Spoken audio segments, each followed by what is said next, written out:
The Consciousness of the Atom. By Alice A. Bailey. Table of Contents. Lecture 1. The Field of Evolution. Lecture 2. The Evolution of Substance. Lecture 3. The Evolution of Form, or Group Evolution. Lecture 4. The Evolution of Man, the Thinker. Lecture 5. The Evolution of Consciousness. Lecture 6. The Goal of Evolution. Lecture 7. Cosmic Evolution. Forward. The lectures here presented were delivered in New York during the past winter. The purpose of this series was to present to their auditors the testimony of science as to the relation of matter and of consciousness, to enable the hearers to observe the identical manifestation of these relations and of certain basic laws in successively higher states of being, and thus to bring to them a realization of the universality of the evolutionary process and its actuality, and to deal somewhat with the nature of the expanded states of consciousness and the enlarged life toward which all mankind is traveling. They thus were intended to serve as an introduction to the more detailed study and application of the laws of life and human unfoldment generally included in the term of occultism. It will be observed that there is in this series a considerable amount of repetition, as each lecture briefly reviews the matters covered in the preceding addresses. As newcomers were present at each lecture in the series, it was found necessary on each occasion to present a bird's-eye view of the ground covered and the reasons for the position then taken. A further advantage was found in the fixing in the minds of the hearers of certain of these basic concepts which were new to many of them, and which helped to enable them to grasp and to receive readily the further expansion of the theme. In presenting the lectures in book form, it has been deemed advisable to retain the complete text of the lectures as given. Those who are already students of the esoteric wisdom will be able to follow the line of the argument of the lectures without difficulty. For those, however, who for the first time approach the consideration of the matters here discussed, the occasional repetition of the fundamental points may help to a ready apprehension, and it is for this class of readers that the book is primarily intended. Alice A. Bailey. Lecture 1. The Field of Evolution. There has probably never been a period in the history of thought entirely resembling the present.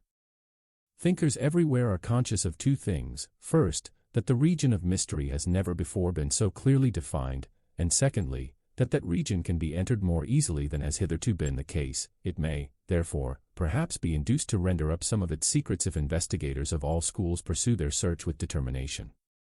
The problems with which we are faced, as we study the known facts of life and existence, are susceptible of clearer definition than heretofore, and though we do not know the answer to our questions, though we have not as yet discovered the solution to our problems, though no panacea lies ready to our hand whereby we can remedy the world's ills, yet the very fact that we can define them, that we can point in the direction in which mystery lies, and that the light of science, of religion, and of philosophy has been shed upon vast tracts which were earlier considered lands of darkness, is a guarantee of success in the future. We know so much more than was the case 500 years ago. Except in a few circles of wise men and mystics, we have discovered so many laws of nature, even though as yet we cannot apply them, and the knowledge of things as they are, and I choose these words very deliberately, has made immense strides. Nevertheless, the mystery land still remains to be opened up, and our problems are still numerous. There is the problem of our own particular life, whatever that may be. There is the problem of that which is largely termed the not-self, and which concerns our physical body, our environment, our circumstances, and our life conditions. If we are of an introspective turn of mind, there is the problem of our particular set of emotions, and of the thoughts, desires, and instincts by which we control action. Group problems are many. Why should there be suffering, starvation, and pain? Why should the world as a whole be in the thrall of the direst poverty, of sickness, of discomfort? What is the purpose underlying all that we see around us, and what will be the outcome of world affairs, viewing them as a whole? What is the destiny of the human race, what is its origin, and what is the key to its present condition? Is there more than this one life, and is the sole interest to be found in that which is apparent and material? Such queries pass through all our minds at various times, and have passed through the minds of thinkers right down through the centuries. There have been many attempts to reply to these questions, and as we study them, we find that the answers given fall into three main groups, and that three principal solutions are held out for the consideration of man. These three solutions are: First, realism.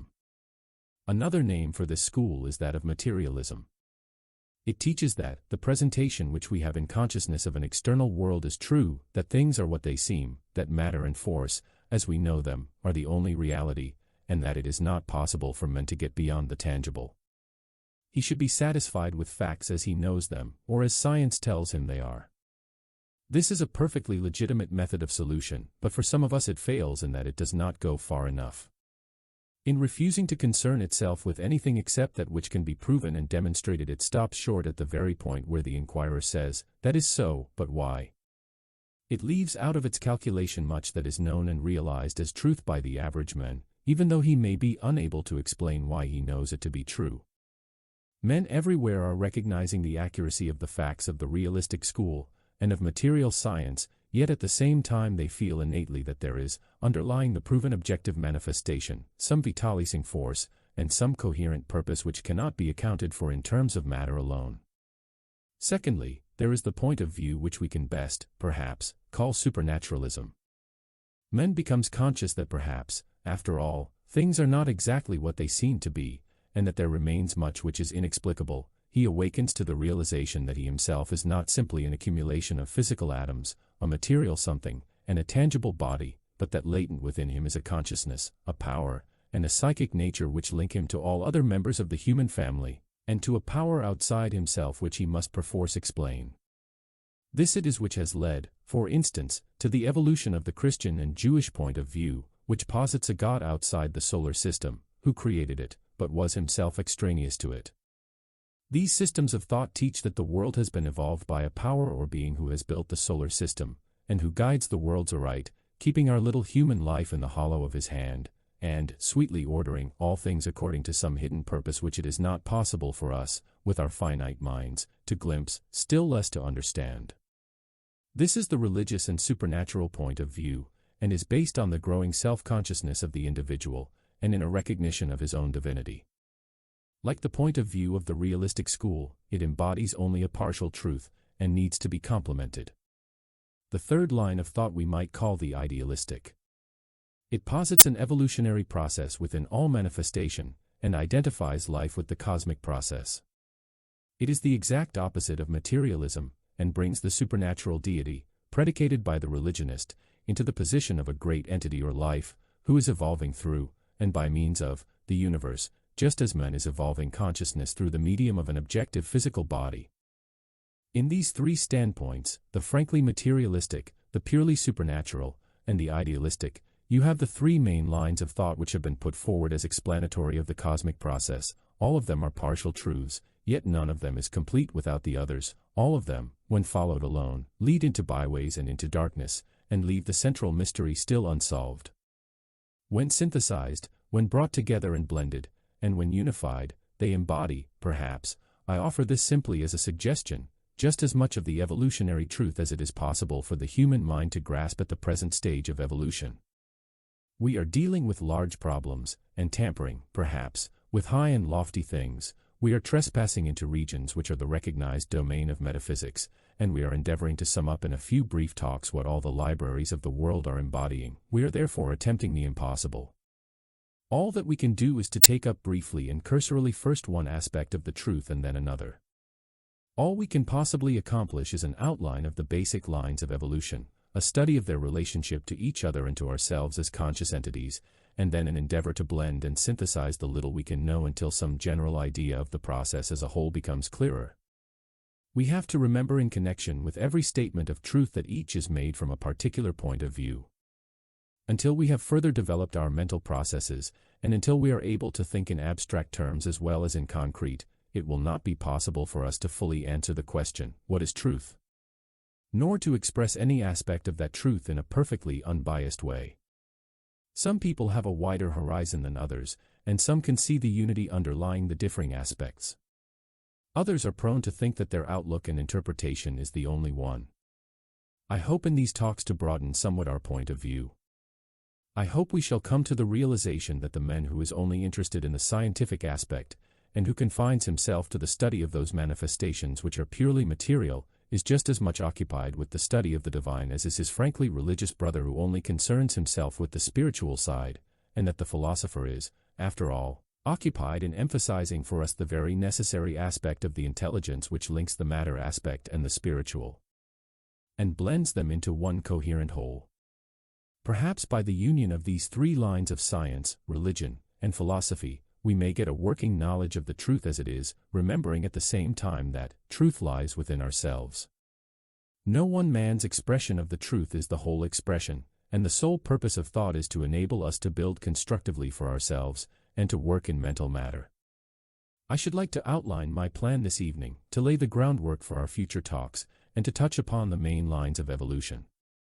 The line that is most apparent is necessarily that which deals with the evolution of substance, with the study of the atom, and the nature of atomic matter. Next week we will touch upon that.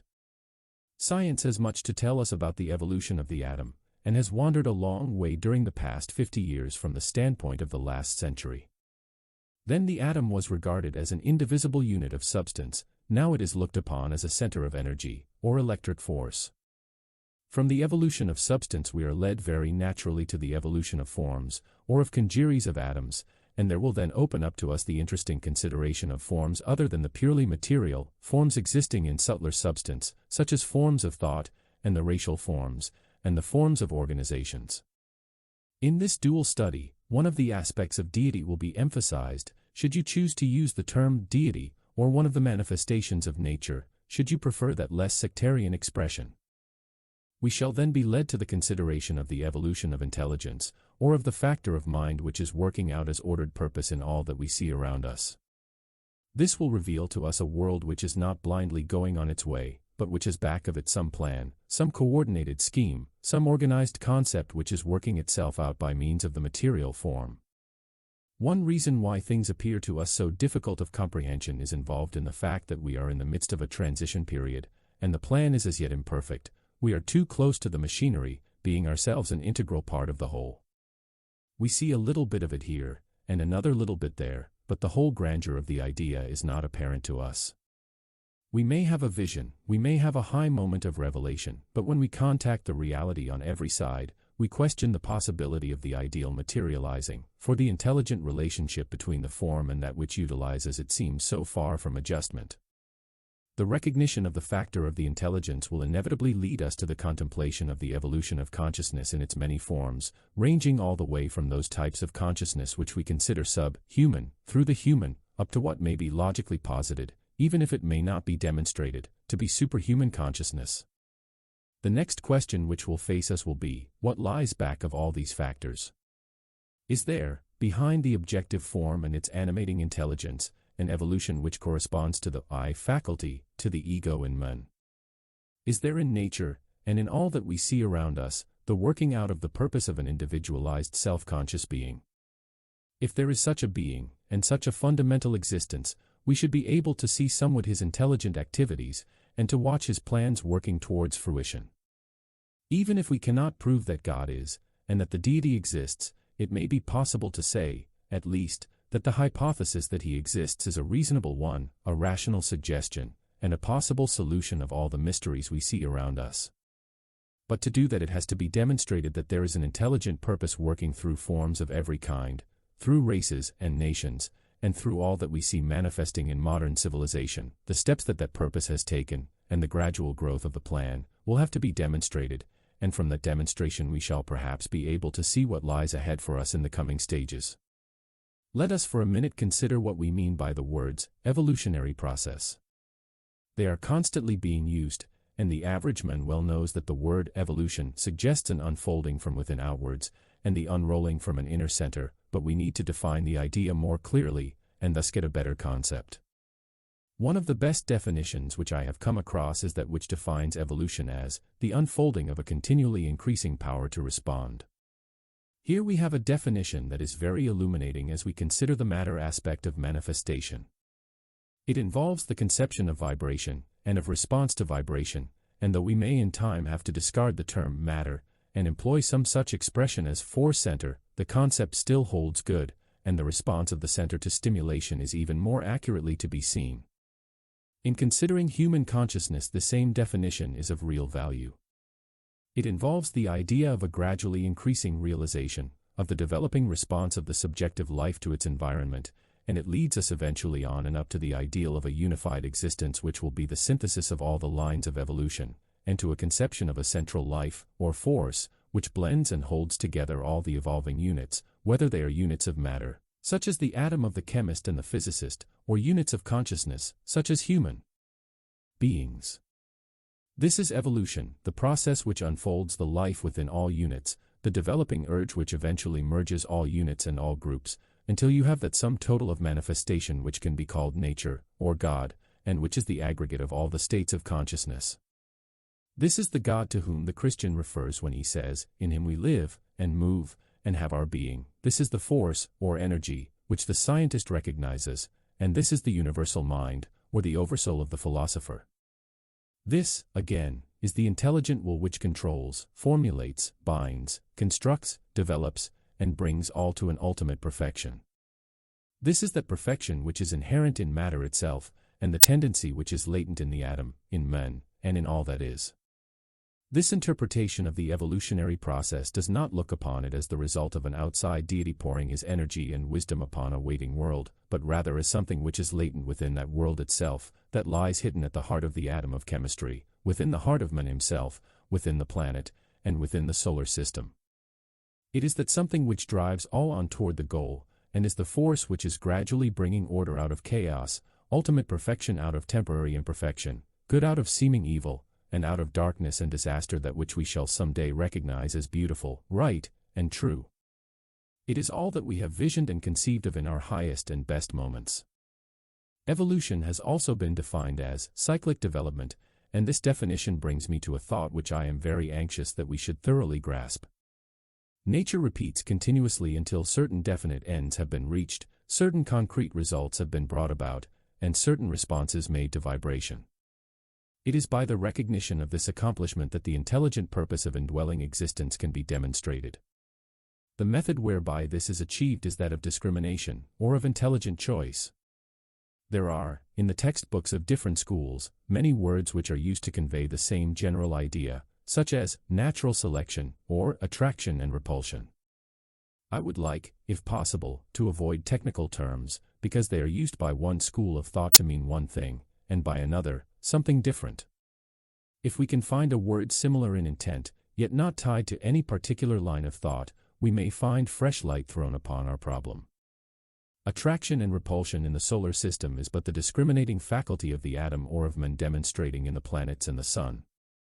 It will be found in atoms of all kinds. We can call it adaptation, if we so choose, or the power to grow and to adapt the unit to its environment through the rejection of certain factors and the acceptance of others.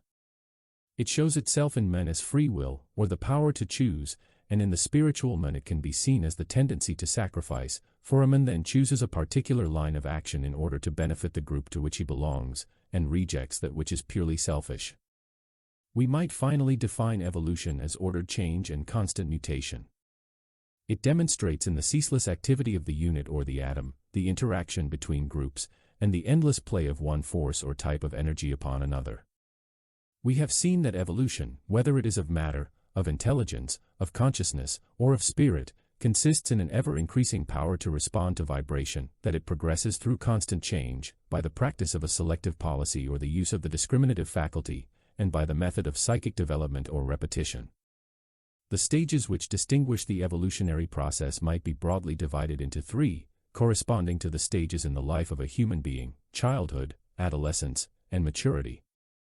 Where man is concerned, these stages can be traced in the human unit or in the race, and as the civilizations pass on and increase, it should surely become possible to trace the same threefold idea in the human family as a whole, and thus ascertain the divine objective through the study of his image, or reflection, man.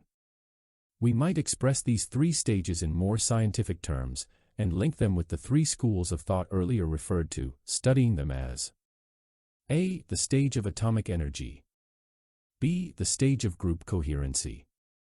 C. The stage of unified or synthetic existence. Let me see if I can make my meaning clear. The stage of atomic energy is largely that which concerns the material side of life, and corresponds to the childhood period in the life of a man or a race. It is the time of realism, of intense activity, of development by action above all else, or pure self-centeredness and self-interest. It produces the materialistic point of view, and leads inevitably to selfishness. It involves the recognition of the atom as being entirely self-contained, and similarly of the human unit as having a separate life apart from all other units, and with no relationship to others. Such a stage can be seen in the little evolved races of the world, in small children, and in those who are little developed. They are normally self-centered, their energies are concerned with their own life, they are occupied with the objective and with that which is tangible, they are characterized by a necessary and protective selfishness. It is a most necessary stage in the development and perpetuation of the race. Out of this selfish atomic period grows another stage, that of group coherency. This involves the building up of forms or species until you have something coherent and individualized in itself as a whole, yet which is composed of many lesser individualities and forms. In connection with the human being, it corresponds to his awakening realization of responsibility, and to his recognition of his place within the group.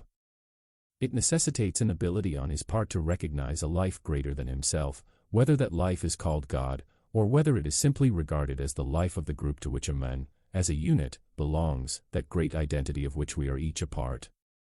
This corresponds to the school of thought which we call the supernatural, and it must be succeeded in time by a truer and a wider concept. As we have already seen, the first or atomic stage developed by means of selfishness, or the self-centered life of the atom, whether the atom of substance or the human atom, the second stage grows to perfection by the sacrifice of the unit to the good of the many, and of the atom to the group in which it has place. This stage is something which we, as yet, know practically little about, and is what we often vision and hope for. The third stage lies a long way ahead, and may be considered by many a vain chimera. But some of us have a vision, which, even if unattainable at present, is logically possible if our premises are correct, and our foundation is rightly laid. It is that of unified existence. Not only will there be the separate units of consciousness, not only the differentiated atoms within the form, not only will there be the group made up of a multiplicity of identities, but we shall have the aggregate of all forms, of all groups, and of all states of consciousness blended, unified, and synthesized into a perfected whole. This whole you may call the solar system, you may call it nature, or you may call it God. Names matter not. It corresponds to the adult stage in the human being, it is analogous to the period of maturity, and to that stage wherein a man is supposed to have a definite purpose and life work, and a clear-cut plan in view, which he is working out by the aid of his intelligence. In these talks I should like, if I can, to show that something like this is going on in the solar system, in the planet, in the human family, and in the atom. I trust that we can prove that there is an intelligence underlying all, and that from separation will come union, produced through blending and merging into group formation, and that eventually from the many groups will be seen emerging the one perfect, fully conscious whole, composed of myriads of separated identities animated by one purpose and one will. If this is so, what is the next practical step ahead for those who come to this realization? How can we make practical application of this ideal to our own lives, and ascertain our immediate duty so that we may participate in, and consciously further the plan? In the cosmic process we have our tiny share, and each day of activity should see us playing our part with intelligent understanding. Our first aim should surely be self-realization through the practice of discrimination. We must learn to think clearly for ourselves, to formulate our own thoughts and to manipulate our own mental processes. We must learn to know what we think and why we think it, to find out the nature of our life, and to experiment. We find ourselves, and know ourselves, through the method of discrimination and of selection and rejection. When this is the practice of our lives, and the habit of our thought, we can then endeavor to find out the meaning of group consciousness through the study of the law of sacrifice. Not only must we find ourselves through the primary childhood stage of selfishness, and surely that should lie behind us, not only should we learn to distinguish between the real and the unreal, through the practice of discrimination, but we should endeavor to pass on from that to something very much better. For us the immediate goal should be to find the group to which we may belong. We do not belong to all groups, nor can we consciously realize our place in the one great body, but we can find some group in which we have our place, some body of people with whom we can cooperate and work, some brother or brothers whom we can succor and assist. It really involves the conscious contacting of the ideal of brotherhood, and, until we have evolved to the stage where our concept is universal, it means finding the particular set of brothers whom we can love and help by means of the law of sacrifice, and by the transmutation of selfishness into loving service. Thus we can cooperate in the general purpose, and participate in the mission of the group. Lecture 2. The Evolution of Substance. It is obvious that in such a series of lectures as this it would be impossible to deal adequately in any way with this stupendous subject, even were I equipped to lecture on such a fundamentally scientific matter. Again, if the conclusions of science were definite upon the evolution of matter, the topic would be, even then, too vast to handle, but they are not, and hence the further complicating of the subject. Therefore I want to preface my remarks tonight by stating that my aim is to speak particularly for those who have no scientific training of any kind, and to give them a general concept of the usually accepted ideas. I seek, then, to make some suggestions which we may find helpful in adjusting our minds to this great problem of matter. Usually when the substance aspect of manifestation has been considered, it has been as a thing apart, and it is only lately that what I might call the psychology of matter is beginning to come before the mind of the public through the investigations and conclusions of the broader-minded scientists. You will remember that last week I endeavored, in a broad and general way, to point out to you that there were 3 lines of approach to the study of the material universe. There is the line which considers only the materialistic aspect, and is occupied only with that which can be seen, which is tangible, and which can be proven. A second line is that of supernaturalism, which recognizes not so much the material side of things as that which is called divine. It deals with the life side, and with the spirit aspect, viewing that life as a power extraneous to the solar system and to men, and positing that power as a great creative agent, who creates and guides the objective universe and yet is outside of it. These 2 lines of thought can be seen upheld by the frankly materialistic scientist, the orthodox Christian, and the deist of every faith. I indicated next a third line of approach to the problem, and we called it the idealistic concept. It recognizes the material form, but sees also the life within it, and it posits a consciousness or intelligence which is evolving by means of that outer form. You will find, I think, that that is the line which I shall emphasize and stress in these lectures. No speaker is able, after all, to dissociate himself entirely from his own point of view, and in these talks I have set myself the task of working along this third line, for to me it synthesizes the other 2, and adds certain concepts which produce a coherent whole when merged with the other 2. It is for you to decide if this third standpoint is logical, reasonable, and clear.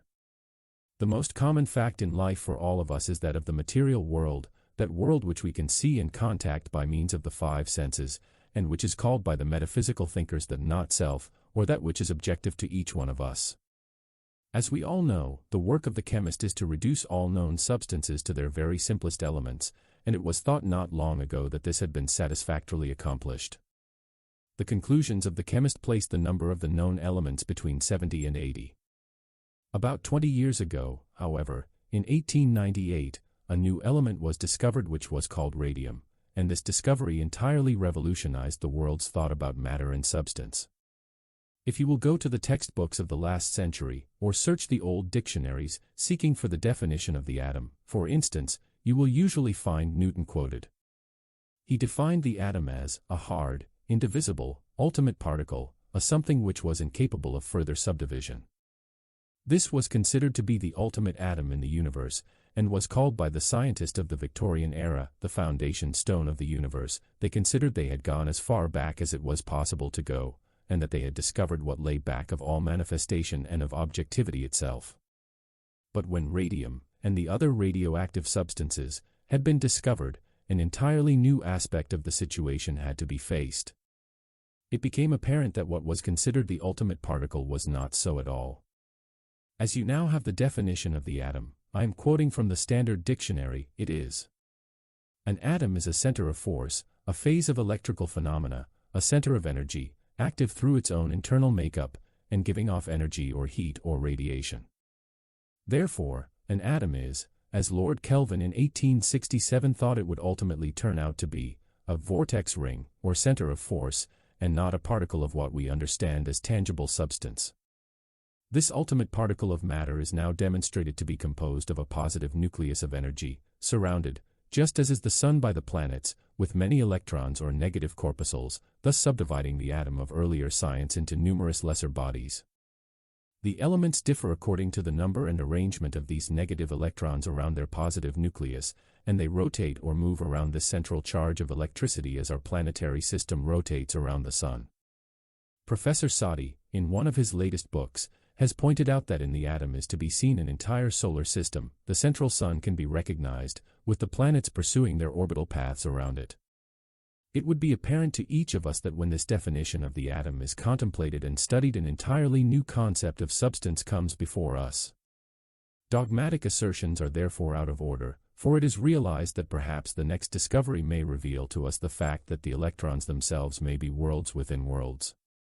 An interesting speculation along these lines is to be found in a book by one of our scientific thinkers in which he suggests that we might be able to divide and subdivide the electron itself into what he calls psychons, and thus be led into realms which are not now considered physical.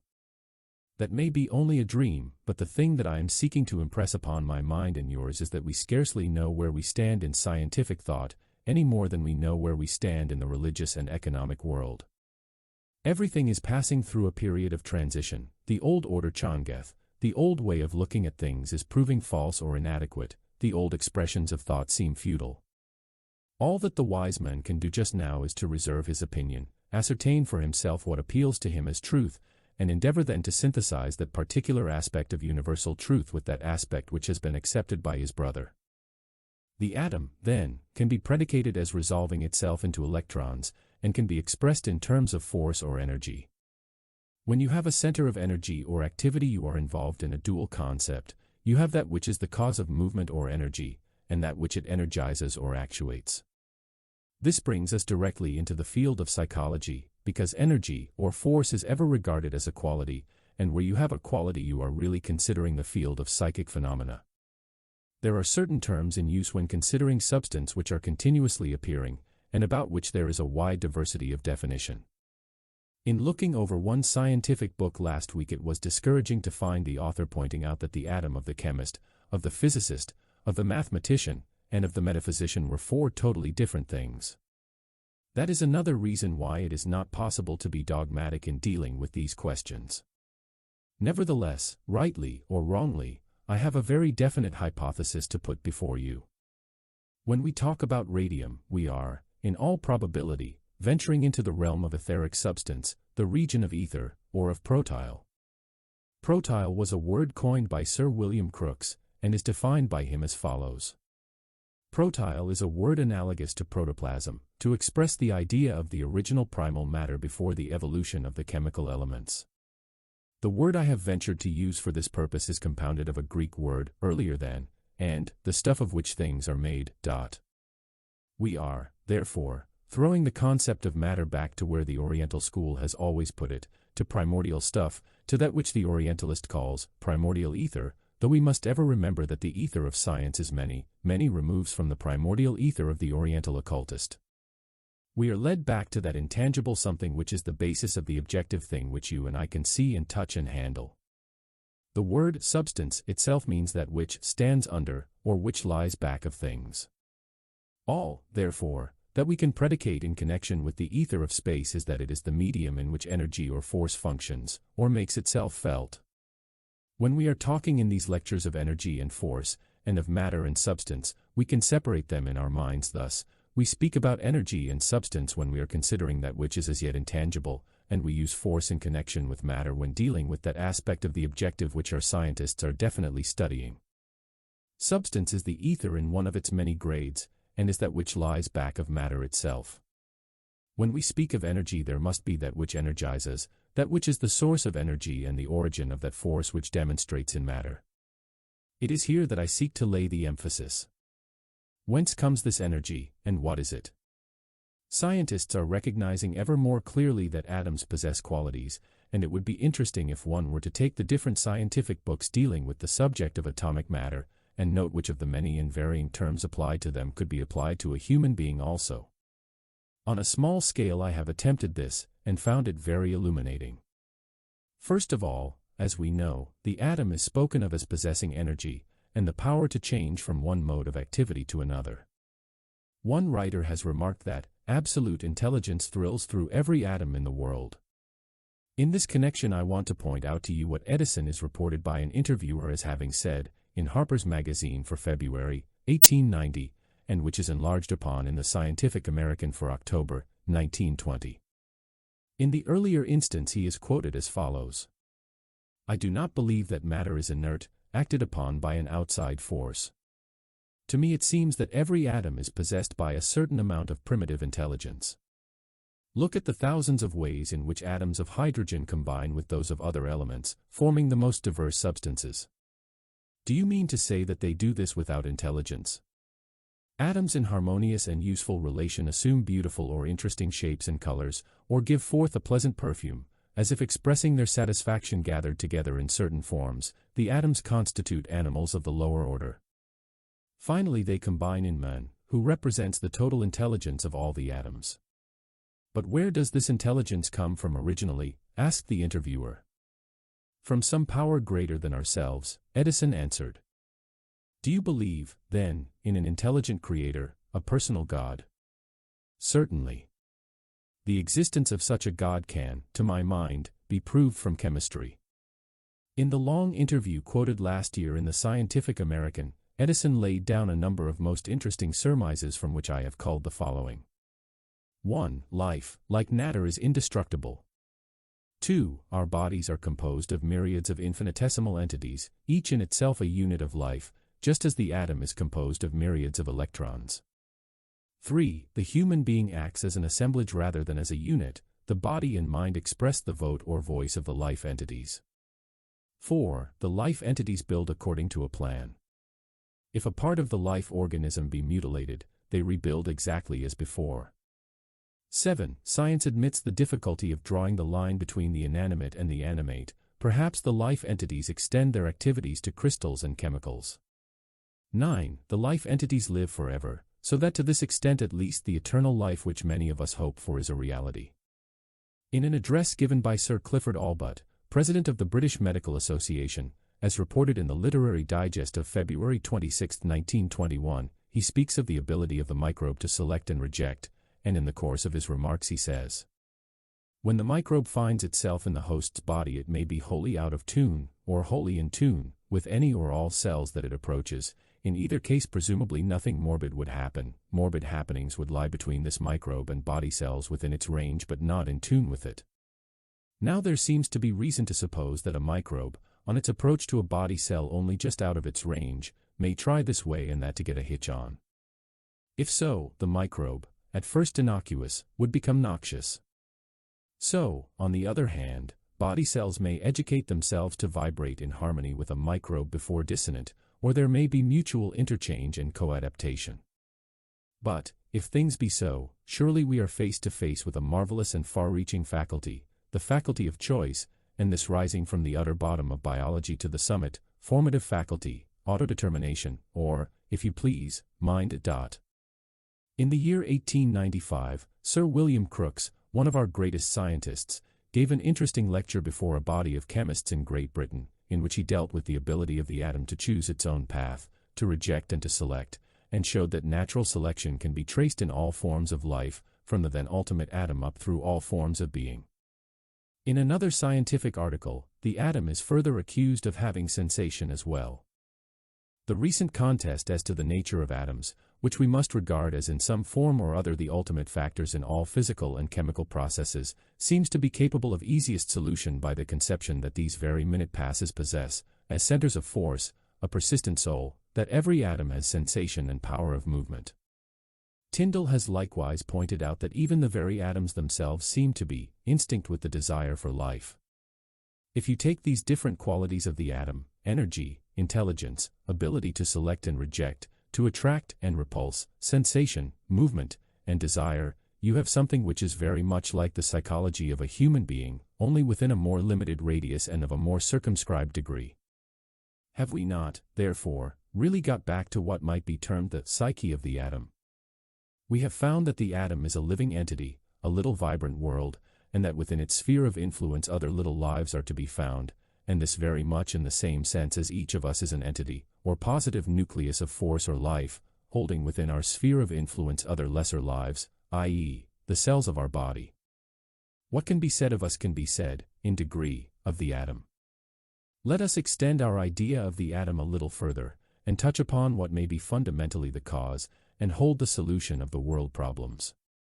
This concept of the atom as a positive demonstration of energy, holding within its range of activity its polar opposite, can be extended not only to every type of atom, but also to a human being. We can view each unit of the human family as a human atom, for in men you have simply a larger atom. He is a center of positive force, holding within the periphery of his sphere of influence the cells of his body. He shows discrimination, intelligence, and energy. The difference lies but in degree. He is possessed of a wider consciousness, and vibrates to a larger measure than the little atom of the chemist. We might extend the idea still further and consider a planet as an atom. Perhaps there is a life within the planet that holds the substance of the sphere and all forms of life upon it to itself as a coherent whole, and that has a specific extent of influence. This may sound like a wild speculation, yet, judging from analogy, there may perhaps be within the planetary sphere an entity whose consciousness is as far removed from that of men as the consciousness of men is from that of the atom of chemistry. This thought can again be carried still further, till it includes the atom of the solar system. There, at the heart of the solar system, the Sun, you have the positive center of energy, holding the planets within its sphere of influence. If you have within the atom, intelligence, if you have within the human being, intelligence, if you have within the planet, an intelligence controlling all its functions, may it not be logical to extend the idea and predicate a still greater intelligence back of that larger atom, the solar system? This brings us ultimately to the standpoint which the religious world has always held, that of there being a God, or divine being. Where the Orthodox Christian would say with reverence, God, the scientist, with equal reverence, would say, energy, yet they would both mean the same. Where the idealistic teacher would speak of the God within the human form, others with equal accuracy would speak of the energizing faculty of man, which drives him into activity of a physical, emotional, or mental nature. Everywhere are to be found centers of force, and the idea can be extended from such a force center as a chemical atom, on and up through varying grades and groups of such intelligent centers, to man, and thence to the life which is manifesting through the system. Thus is demonstrated a marvelous and synthesized whole. St. Paul may have had something of this sort in mind when he spoke about the heavenly man. By the body of Christ, he surely means all those units of the human family who are held within his sphere of influence, and who go to the constitution of his body, as the aggregate of the physical cells form the physical body of the man. What is needed in these days of religious upheaval is that these fundamental truths of Christianity should be demonstrated to be scientific truths. We need to make religion scientific. There is a very interesting Sanskrit writing, many thousands of years old, which I am venturing to quote here. It says, "Every form on earth, and every speck, atom, in space, strives in its efforts towards self-formation, and to follow the model placed for it in the heavenly man. The involution and the evolution of the atom have all one and the same object, man." Paragraph continues, do you note what a large hope this concept opens out before us? Not one atom of matter, showing latent intelligence, discrimination, and selective power, but will, in the course of eons, reach that more advanced stage of consciousness which we call human. Surely, then, the human atom may equally be supposed to progress to something still more widely conscious, and eventually reach the stage of development of those great entities whose bodies are planetary atoms, and for them, as well, what is there? Attainment of that all-including state of consciousness which we call God, or the solar logos. Surely this teaching is logical and practical. The old occult injunction which said to a man, know thyself, for in thyself is to be found all that there is to be known, is still the rule for the wise student. If each one of us would scientifically regard ourselves as centers of force, holding the matter of our bodies within our radius of control, and thus working through and in them, we should have a hypothesis whereby the entire cosmic scheme could be interpreted. If, as Einstein hints, our entire solar system is but a sphere, coloring is given to the deduction that it, in its turn, may be but a cosmic atom, thus we would have a place within a still larger scheme, and have a center around which our system rotates, and in which it is as the electron to the atom. We have been told by astronomers that our entire system is probably revolving around a central point in the heavens. Thus the basic idea which I have sought to emphasize can be traced all the way up, through the atom of the chemist and physicist, through men, through the energizing life of a planet, up to the logos, the deity of our solar system, the intelligence or life which lies back of all manifestation or of nature, and on to some greater scheme in which even our God has to play his part and to find his place. It is a wonderful picture if true. The recent contest as to the nature of atoms, which we must regard as in some form or other the ultimate factors in all physical and chemical processes, seems to be capable of easiest solution by the conception that these very minute passes possess, as centers of force, a persistent soul, that every atom has sensation and power of movement. Tyndall has likewise pointed out that even the very atoms themselves seem to be instinct with the desire for life. If you take these different qualities of the atom, energy, intelligence, ability to select and reject, to attract and repulse, sensation, movement, and desire, you have something which is very much like the psychology of a human being, only within a more limited radius and of a more circumscribed degree. Have we not, therefore, really got back to what might be termed the psyche of the atom? We have found that the atom is a living entity, a little vibrant world, and that within its sphere of influence other little lives are to be found, and this very much in the same sense as each of us is an entity, or positive nucleus of force or life, holding within our sphere of influence other lesser lives, i.e., the cells of our body. What can be said of us can be said, in degree, of the atom. Let us extend our idea of the atom a little further, and touch upon what may be fundamentally the cause, and hold the solution of the world problems.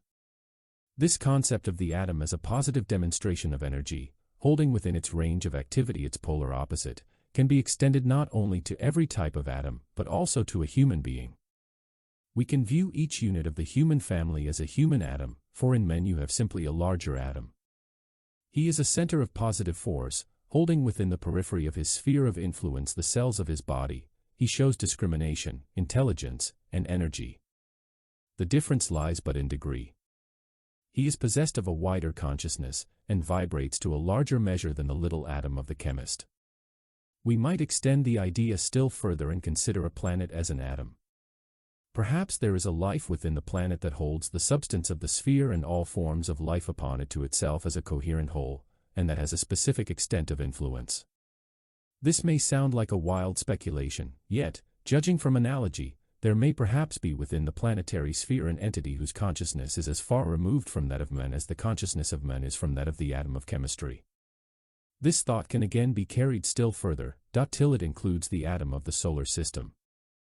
There, at the heart of the solar system, the sun, you have the positive center of energy, holding the planets within its sphere of influence. If you have within the atom, intelligence, if you have within the human being, intelligence, if you have within the planet, an intelligence controlling all its functions, may it not be logical to extend the idea and predicate a still greater intelligence back of that larger atom, the solar system? This brings us ultimately to the standpoint which the religious world has always held, that of there being a God, or divine being. Where the Orthodox Christian would say with reverence, God, the scientist, with equal reverence, would say, energy, yet they would both mean the same. Where the idealistic teacher would speak of the God within the human form, others with equal accuracy would speak of the energizing faculty of man, which drives him into activity of a physical, emotional, or mental nature. Everywhere are to be found centers of force, and the idea can be extended from such a force center as a chemical atom, on and up through varying grades and groups of such intelligent centers, to man, and thence to the life which is manifesting through the system. Thus is demonstrated a marvelous and synthesized whole. St. Paul may have had something of this sort in mind when he spoke about the heavenly man. By the body of Christ, he surely means all those units of the human family who are held within his sphere of influence, and who go to the constitution of his body, as the aggregate of the physical cells form the physical body of the man. What is needed in these days of religious upheaval is that these fundamental truths of Christianity should be demonstrated to be scientific truths. We need to make religion scientific. There is a very interesting Sanskrit writing, many thousands of years old, which I am venturing to quote here. It says, "Every form on earth, and every speck, atom, in space, strives in its efforts towards self-formation, and to follow the model placed for it in the heavenly man. The involution and the evolution of the atom have all one and the same object, man. Paragraph continues, do you note what a large hope this concept opens out before us? Not one atom of matter, showing latent intelligence, discrimination, and selective power, but will, in the course of eons, reach that more advanced stage of consciousness which we call human. Surely, then, the human atom may equally be supposed to progress to something still more widely conscious, and eventually reach the stage of development of those great entities whose bodies are planetary atoms, and for them, as well, what is there? Attainment of that all-including state of consciousness which we call God, or the solar logos. Surely this teaching is logical and practical. The old occult injunction which said to a man, know thyself, for in thyself is to be found all that there is to be known, is still the rule for the wise student. If each one of us would scientifically regard ourselves as centers of force, holding the matter of our bodies within our radius of control, and thus working through and in them, we should have a hypothesis whereby the entire cosmic scheme could be interpreted. If, as Einstein hints, our entire solar system is but a sphere, coloring is given to the deduction that it, in its turn, may be but a cosmic atom, thus we would have a place within a still larger scheme, and have a center around which our system rotates, and in which it is as the electron to the atom. We have been told by astronomers that our entire system is probably revolving around a central point in the heavens. Thus the basic idea which I have sought to emphasize can be traced all the way up, through the atom of the chemist and physicist, through men, through the energizing life of a planet, up to the logos, the deity of our solar system, the intelligence or life which lies back of all manifestation or of nature, and on to some greater scheme in which even our God has to play his part and to find his place. It is a wonderful picture if true. I cannot deal tonight with the different developments of this intelligence animating all atoms, but I should like for a moment to take up what is perhaps the method of their evolution, and this from the human standpoint, which concerns us the most intimately, remembering ever that what is true of any one atom should be true in greater or less degree of all. In considering broadly the atoms of the solar system, including the system itself, there are two things noticeable. The first is the intense life and activity of the atom itself, and its internal atomic energy, and the second is its interaction with other atoms, repulsing some and attracting others. Perhaps, then, we may deduce from these facts that the method of evolution for every atom is due to two causes, the internal life of the atom itself, and its interaction or intercourse with other atoms. These two stages are apparent in the evolution of the human atom. The first was emphasized by the Christ when he said, "The kingdom of God is within you," thus pointing all human atoms to the center of life or energy within themselves, and teaching them that from and through that center they must expand and grow. Each one of us is conscious of being centered within himself. He considers everything from his own standpoint, and the outer happenings are mostly interesting just in so far as they concern himself. We deal with things as they affect us personally, and all that occurs to others at a certain stage of our evolution is important only as it concerns ourselves. That is the present stage of many, and is characteristic of the majority. It is the period of intense individualism, and that in which the I concept is of paramount importance. It involves much internal activity. The second way the human atom grows is through its interaction with all other atoms, and this is something which is only just beginning to dawn upon the human intelligence, and to assume its just importance. We are only beginning to realize the relative significance of competition and of cooperation, and are on the verge of realizing that we cannot live our life selfishly and apart from the group in which we find a place. We are commencing to learn that if our brother is held back, and is not making progress, and if the other human atoms are not vibrating as they should, every atom in the body corporate is affected. None of us will be complete until all other units have achieved their fullest and most complete development. Next week I shall enlarge a little upon this, when I take up the question of form building. I only seek tonight, in bringing this lecture to a conclusion, to bring to your consciousness an appreciation of the place we each hold in the general scheme, and to enable us to realize the importance of the interaction which goes on between all atoms. I seek to point out the necessity of finding for ourselves our place in the group to which we naturally belong, in which we are as the electrons to the positive charge, and of our then proceeding to do our work within that larger atom, the group. This makes the entire hypothesis not merely a wild dream, but a practically useful ideal. If it is true that all the cells of our bodies, for instance, are the electrons which we hold coherently together, and if we are the energizing factor within the material form, it is of prime importance that we recognize that fact, and deal rightly and scientifically with those forms and their atoms. This involves the practical care of the physical body and the wise adaptation of all our energy to the work to be done, and to the nature of our objective. It necessitates the judicious utilization of that aggregate of cells which is our instrument, or tool, and our sphere of manifestation. This is something of which we, as yet, know little. When this thought is developed, and the human being is recognized as a force center, the attitude of people towards their work and mode of living will be fundamentally altered. The point of view of the medical world, for instance, will be changed, and people will study the right methods of utilizing energy. Disease through ignorance will no longer exist, and the methods of transmitting force will be studied and followed. We shall then be truly intelligent atoms, a thing we, as yet, are not. Again, we shall not only be practical in the handling of our material bodies, because we understand their constitution, but we shall consciously find our place within the group, and direct our energy to the benefiting of the group, and not, as now, to the furthering of our own ends. Many atoms have not only an internal life of their own, but also radiate, and as radioactivity is gradually understood, so the study of men as a center of active radiation will also come into being. We are standing these days on the verge of wonderful discoveries. We are nearing a marvelous synthesis of the thought of the world. We are advancing towards that period when science and religion will come to the help of each other, and when philosophy will add its quota to the understanding of the truth.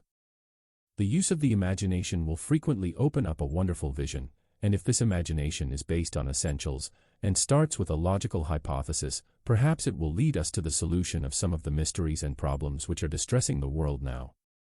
If things are to us mysterious and inexplicable, may it not be because of that great entity who is manifesting through our planet, and who is working out a definite purpose and plan, just as you and I may be doing in our lives.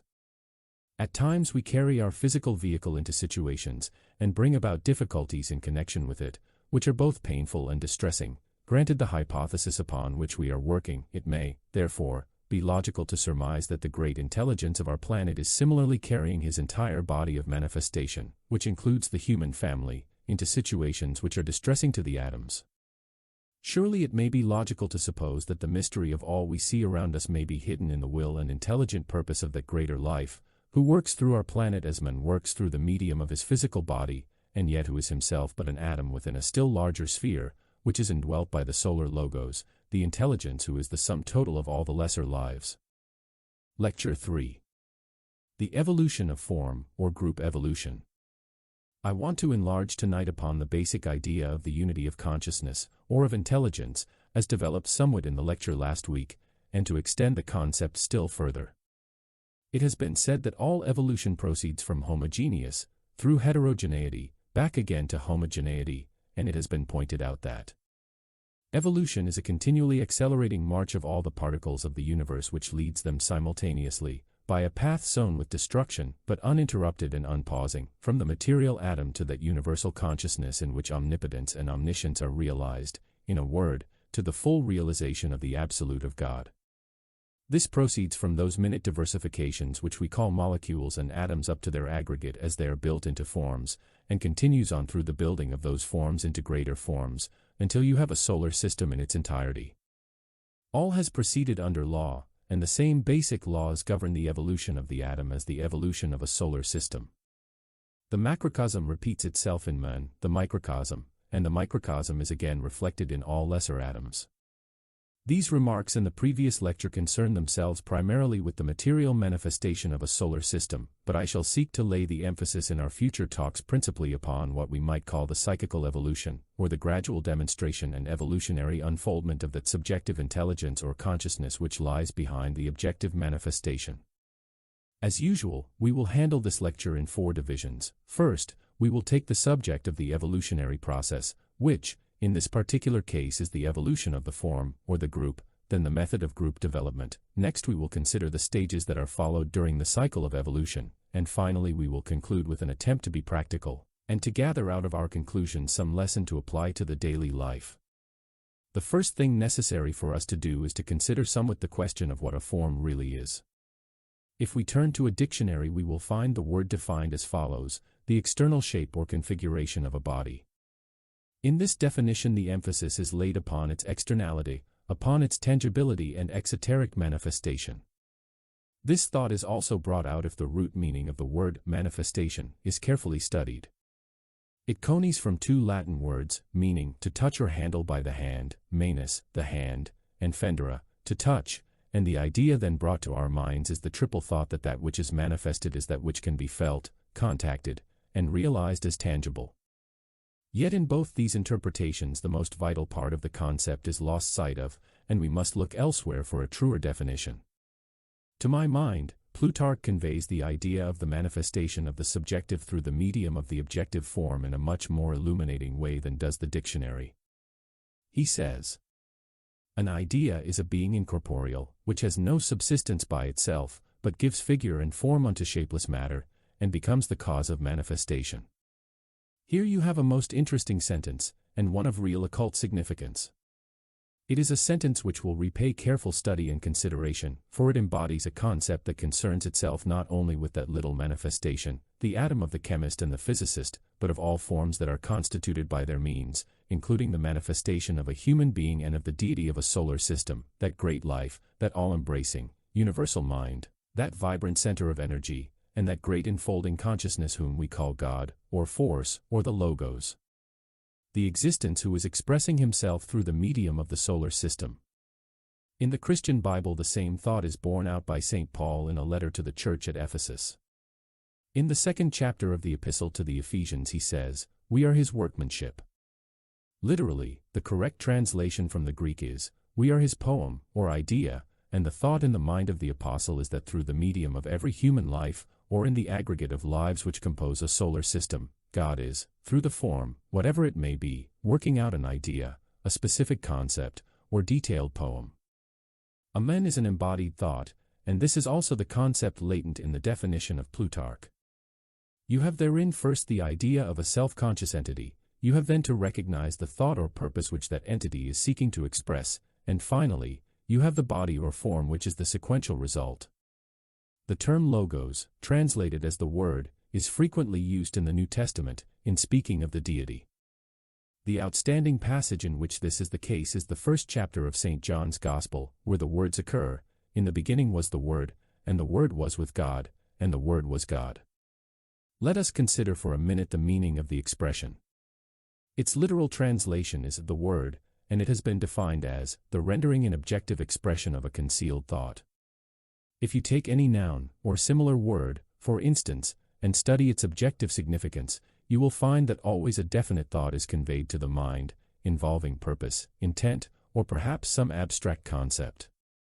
If this same method of study can be extended to include the idea of the deity or the logos, much light may be gained upon this abstruse question of the manifestation of God, the central intelligence, by the means of the material form, whether we see him manifested through the tiny form of a chemical atom, or that gigantic physical body of his we call a solar system.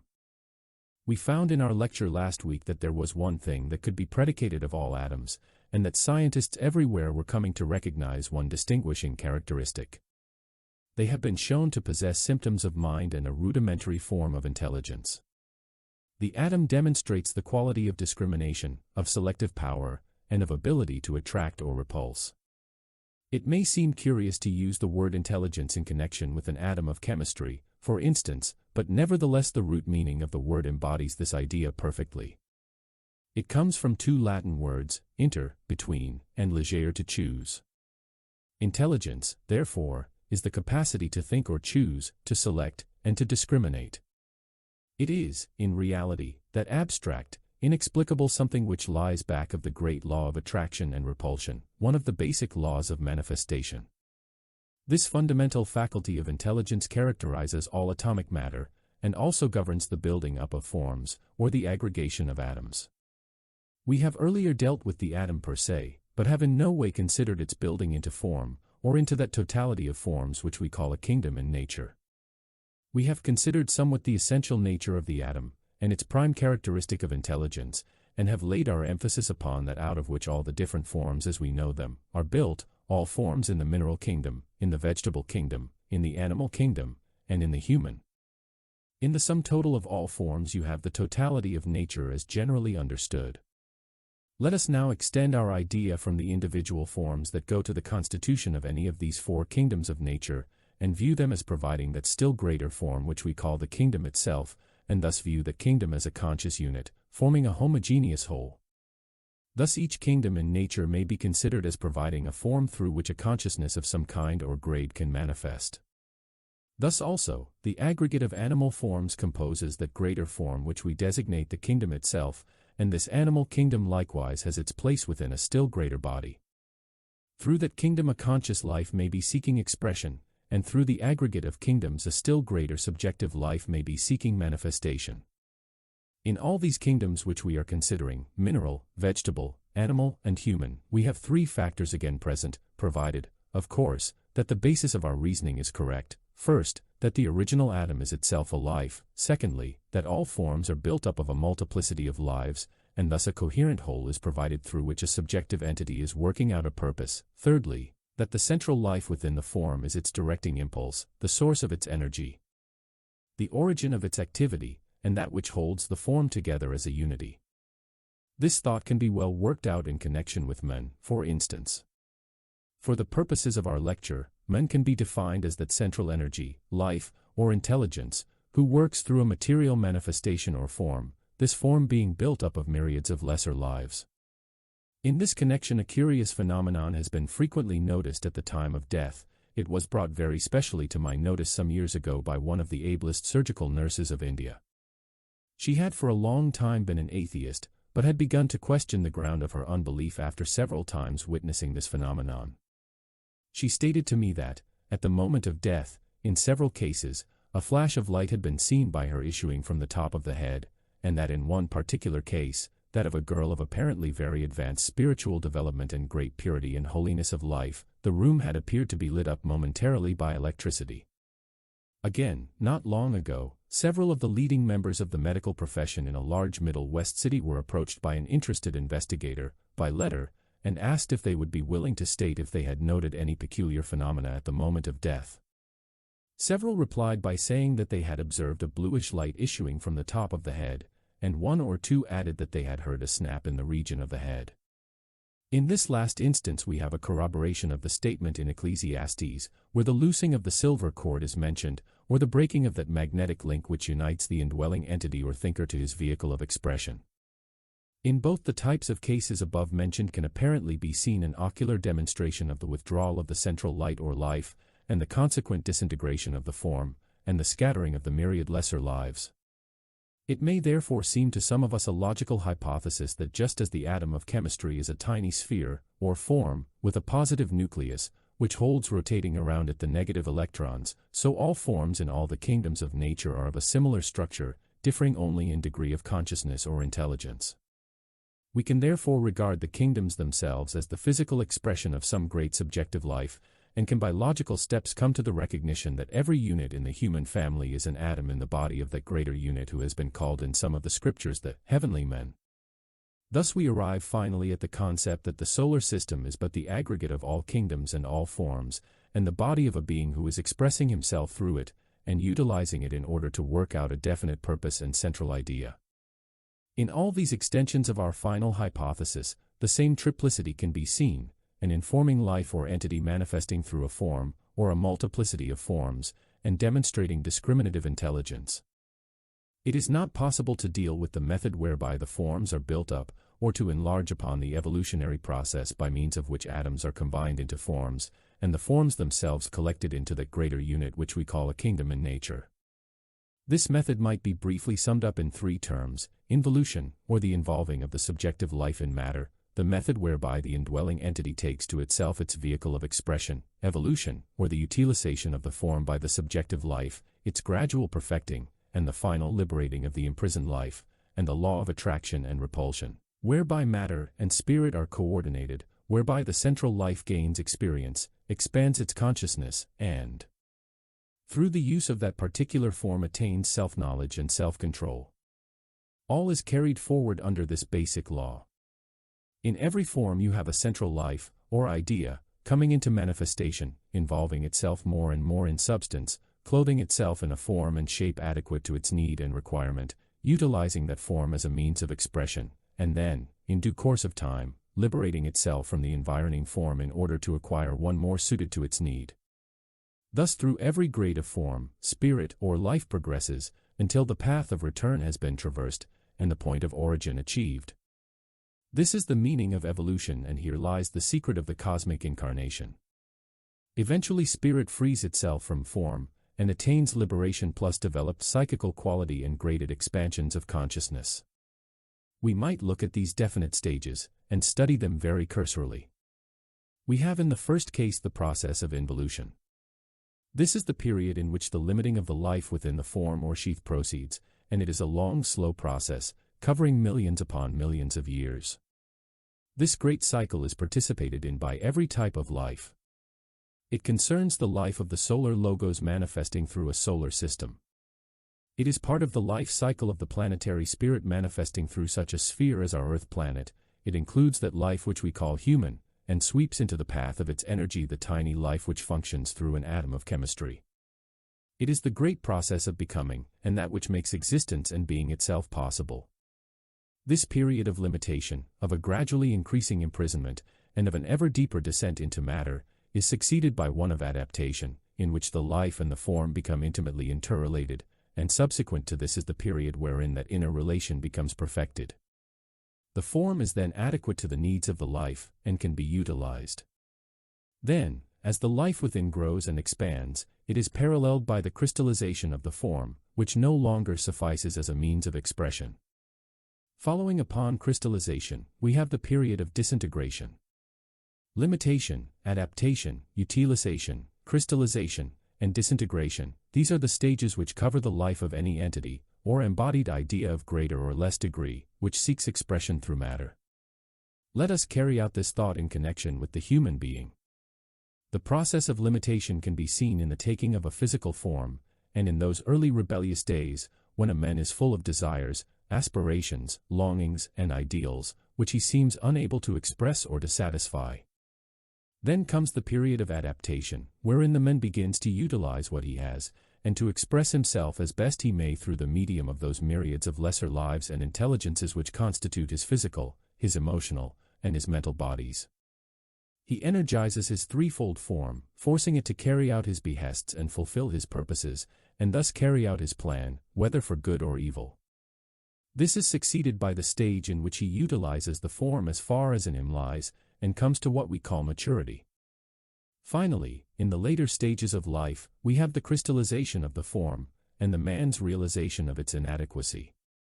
Then comes the happy release which we call death, that great moment in which the spirit in prison escapes from the confining walls of its physical form. Our ideas about death have been erroneous. We have looked upon it as the great and ultimate terror, whereas in reality it is the great escape, the entrance into a fuller measure of activity, and the release of the life from a crystallized vehicle and an inadequate form. Thoughts similar to these can be worked out in connection with all forms, and not only with those in connection with the physical body of a human being. These ideas can be applied to forms of government, forms of religion, and forms of scientific or philosophical thought. It can be seen working out in a peculiarly interesting manner in this cycle in which we live. Everything is in a state of flux, the old order changeth, and a period of transition is in progress. The old forms, in every department of thought, are disintegrating, but only in order that the life which gave them being may escape, and build for itself that which will be more satisfactory and adequate.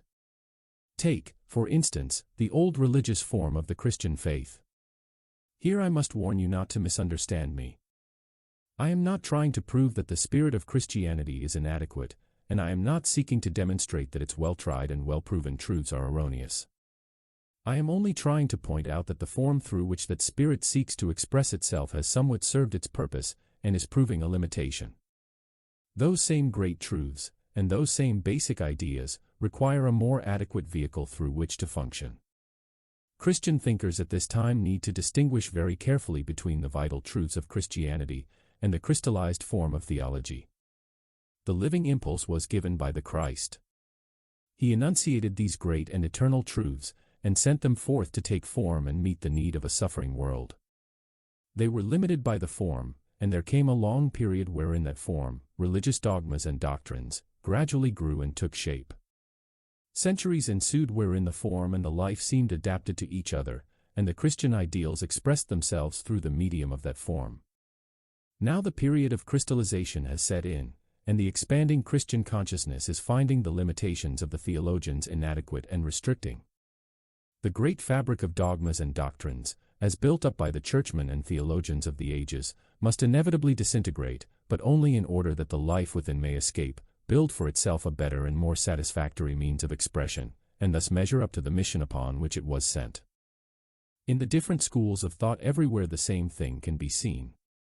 All of them are expressing some idea by means of a particular form, or set of forms, and it is very necessary for us to remember that the triple life back of all forms is nevertheless but one, though the vehicles of expression are diverse, and ever prove inadequate as time elapses.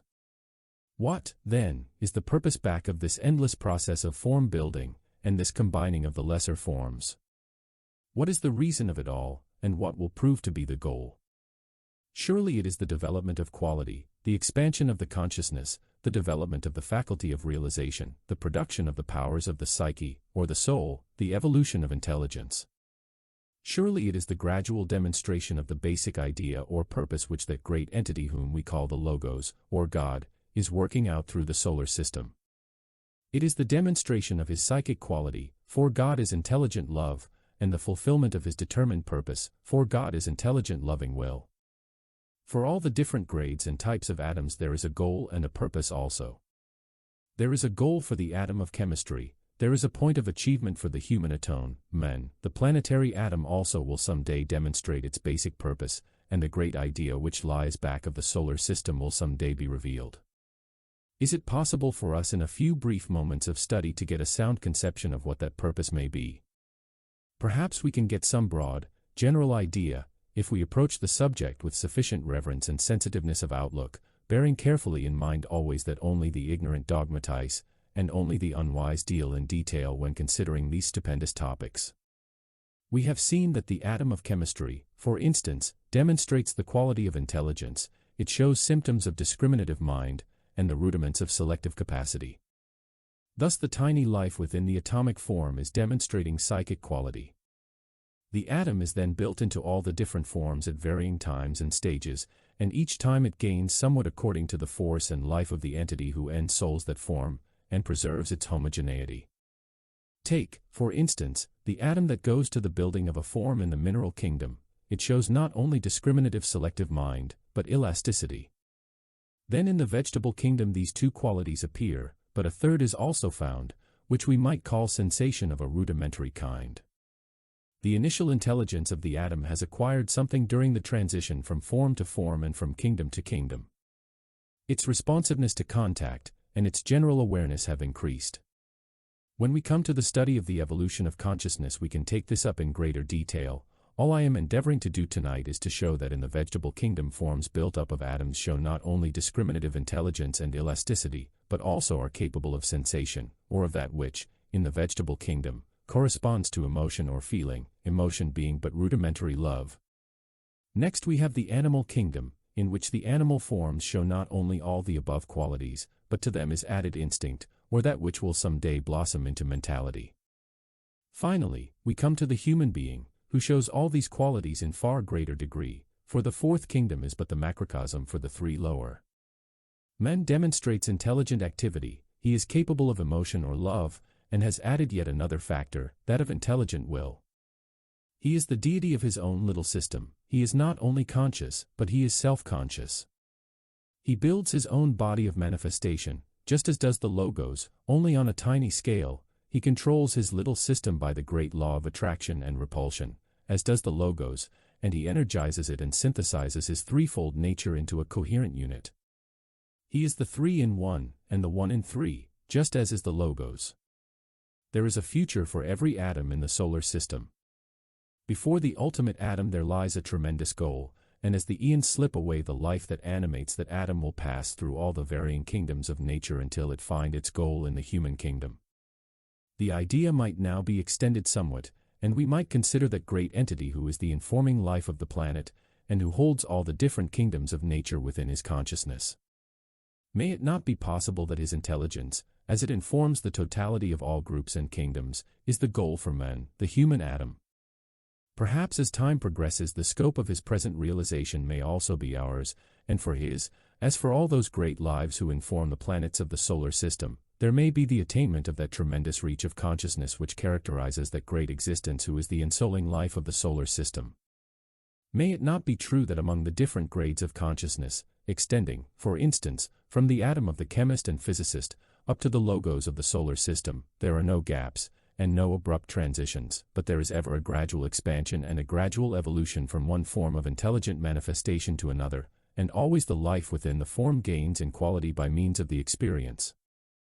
When we have built this idea into our consciousness, when it is apparent to us that there is purpose and direction underlying everything, when we realize that not a single thing occurs that is not the outcome of the conscious will of some entity, and that all that happens has a definite aim and goal, then we have the clue to ourselves, and to all that we see happening around us in the world.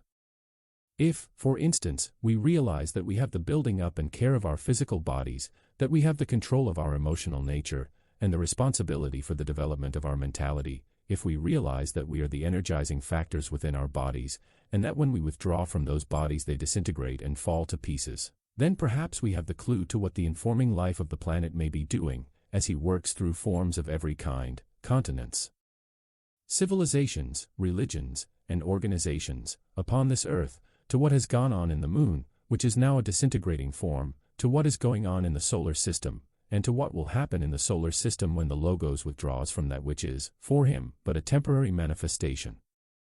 Let us now make practical application of these thoughts.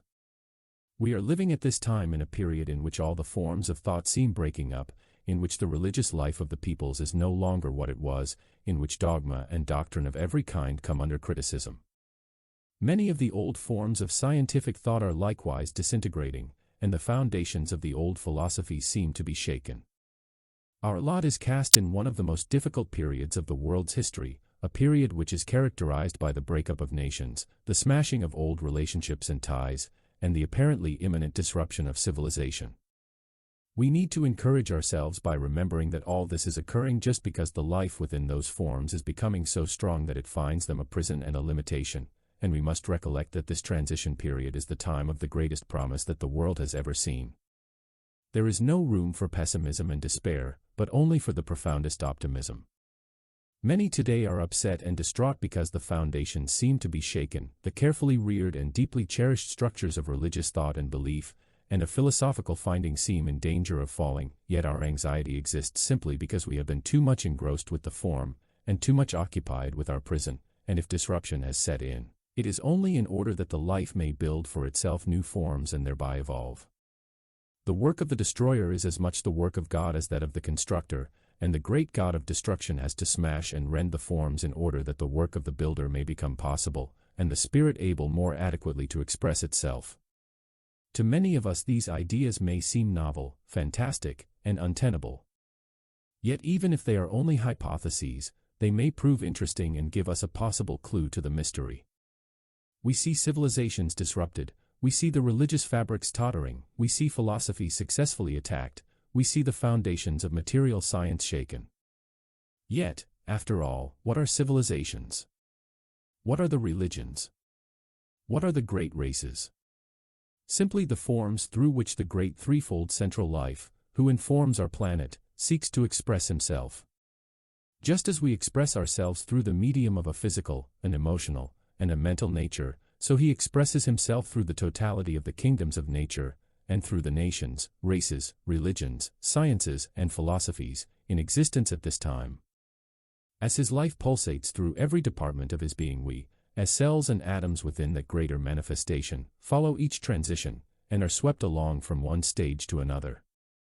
As time progresses, and our consciousness expands, we shall enter more and more into a knowledge of his plan as he is working it out, and shall eventually be in a position to collaborate with him in his essential purpose. To sum up the central thought of this lecture, let us endeavor to realize that there is no such thing as inorganic matter, but that every atom is a life. Let us realize that all forms are living forms, and that each is but the vehicle of expression for some indwelling entity. Let us seek to comprehend that this is likewise true of the aggregate of all forms. Thus we have the clue to ourselves, and perhaps the clue to the mystery of the solar system. Lecture 4. The Evolution of Man, the Thinker. This is the fourth in the series of talks which we have had the past month, and perhaps by means of them we have been able to get an idea of one of the fundamental principles which underlie evolution, and which can be seen working out in the solar system. Let us first briefly recapitulate, in order that we may approach our subject tonight with certain ideas clearly formulated. We have seen that our interpretation of the processes of nature necessitates a threefold concept, which concerns itself with the life aspect, with the substance aspect, and with their close interrelation through the faculty of intelligence manifesting as consciousness of some kind or other. This interrelation will produce, finally, the perfected expression, through the medium of matter, of the conscious purpose of some indwelling entity. I seek to emphasize the fact that the goal of my endeavor is to put before you a hypothesis and a suggestion which may have within it the germ of a possible truth, and which seems to some of us the clearest way of explaining the mystery of the universe.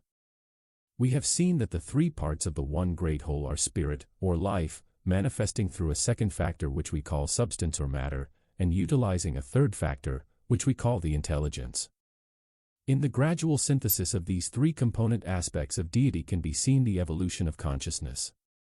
We next arrived at a more technical discussion of the subject of substance itself, dealing not with the differentiated substances or elements, but with the concept of a primordial substance, and endeavoring to get back as far as possible toward that which has been called by Sir William Crookes protyle, or that which lies back of the tangible, or objective. We considered the atom, and found that its latest definition was that it was in reality a unit of force or energy consisting of a positive charge of electricity energizing a number of negative particles. It became apparent to us that the tiny atom of the chemist and the physicist was within itself a solar system, with the same general conformation as the greater system, demonstrating a similar activity and governed by analogous laws. We found that it had a central sun, and that around this central sun, pursuing their definite orbits, might be seen the electrons. We noted, also, the fact that the elements differ only according to the number and the arrangement of these electrons around the central positive charge. From this we passed on to the consideration of the soul, or the psyche, of the atom, and found that scientists recognize the truth that atoms themselves possess quality, show symptoms of mind or intelligence, and can discriminate, select, and choose. We then proceeded to weave what appeared to be a fairy tale. We pictured the human being as an atom, and traced the resemblance of man to an atom. We found that he attracted and held within his sphere of influence the matter of his various bodies, mental, emotional and physical, in exactly the same way as the electrons were held revolving around their central focal point. The idea proved capable of still further expansion, and we turned our attention to the planet, picturing it as similar in its nature to the human atom, and to the ultimate atom of substance, being but the expression of a life manifesting through a spheroidal form and working out an intelligent purpose. Then we reached our consummation, and viewed the solar system as a cosmic atom, energized by the life of a logos. We have, therefore, under consideration, four kinds of atoms. First, the atom of the chemist and physicist. Secondly, the human atom, or man. Thirdly, the planetary atom, energized by a planetary logos, or the heavenly man. Fourthly, the solar atom, indwelt by the solar logos, or the deity. If we are right in our fundamental concept, if there is a grain of reality in our hypothesis, and if there is a substratum of truth in our idea of the atom from which the elements are compounded, it is to be recognized as a life working intelligently through the medium of a form. Then it can perhaps be proven that man is equally a life or center of energy, manifesting through his bodies. Then it can perhaps be demonstrated that a planet is also the medium of expression of a still greater center of energy, and further, under the law of analogy, it may perhaps be proven at some distant time that there is a God or central life back of material nature, and an entity who functions consciously through the solar system. At our last lecture we took up another phase of manifestation. We studied the atom itself, and considered it as it entered into relationship with other atoms, and through their mutual coherence formed groups or congeries of atoms. In other words, we considered the atom as it was built into the different forms in the various kingdoms of nature, and found that, in the process of evolution, atoms themselves gravitate towards other and greater central points, becoming in their turn electrons. Thus, every form is but an aggregate of smaller lives. Very briefly then we touched upon the different kingdoms of nature, and traced the development of the soul, or the psyche in all of them. Of the atom we have already predicated intelligence, or discriminative power, and we found that in the building up of forms in the mineral, vegetable, and animal kingdoms what we understand as sensation begins to appear, and we then have the rudiments of embryonic emotion, or feeling, the physical plane reflection of love. Thus we have one aspect of the threefold nature of God, intelligence, demonstrating through the atom, and through the form we have the love, or attractive quality manifesting. This can also be expressed in the recognition that in these two aspects of the central divine life you have the third person of the logoic trinity cooperating with the second, you have the intelligent activity of divinity, or the Holy Spirit aspect, working in connection with the second aspect, or the Son, who is the builder of forms. This is brought out in an interesting manner in Proverbs 8.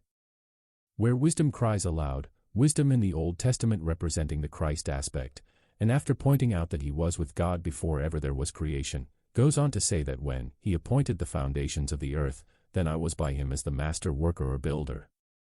Students would do well to study this chapter in connection with the ideas that we are here formulating, being careful to ascertain the exact translation. We now come to the consideration of our subject for tonight, that of the evolution of man, the thinker. We shall see that in man comes in another aspect of divinity. Browning, in Paracelsus, covers the subject that we have been considering in a most interesting manner, summing it up as follows. Thus he, God, dwells in all. To men, the consummation of this scheme. Of being, the completion of this sphere. Of life, whose attributes had here and there been scattered o'er the visible world before. Asking to be combined, dim fragments meant to be united in some wondrous whole. Imperfect qualities throughout creation. Suggesting some one creature yet to make.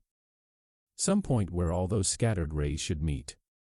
Convergent in the faculties of men. Having therefore discovered two aspects of divinity in the atom and in the form, we shall find the triplicity perfected in man. We have been told that man is made in the image of God, and we would therefore expect to see him reflecting the threefold nature of the Logos. He must demonstrate intelligence, he must show forth love, and he must manifest will.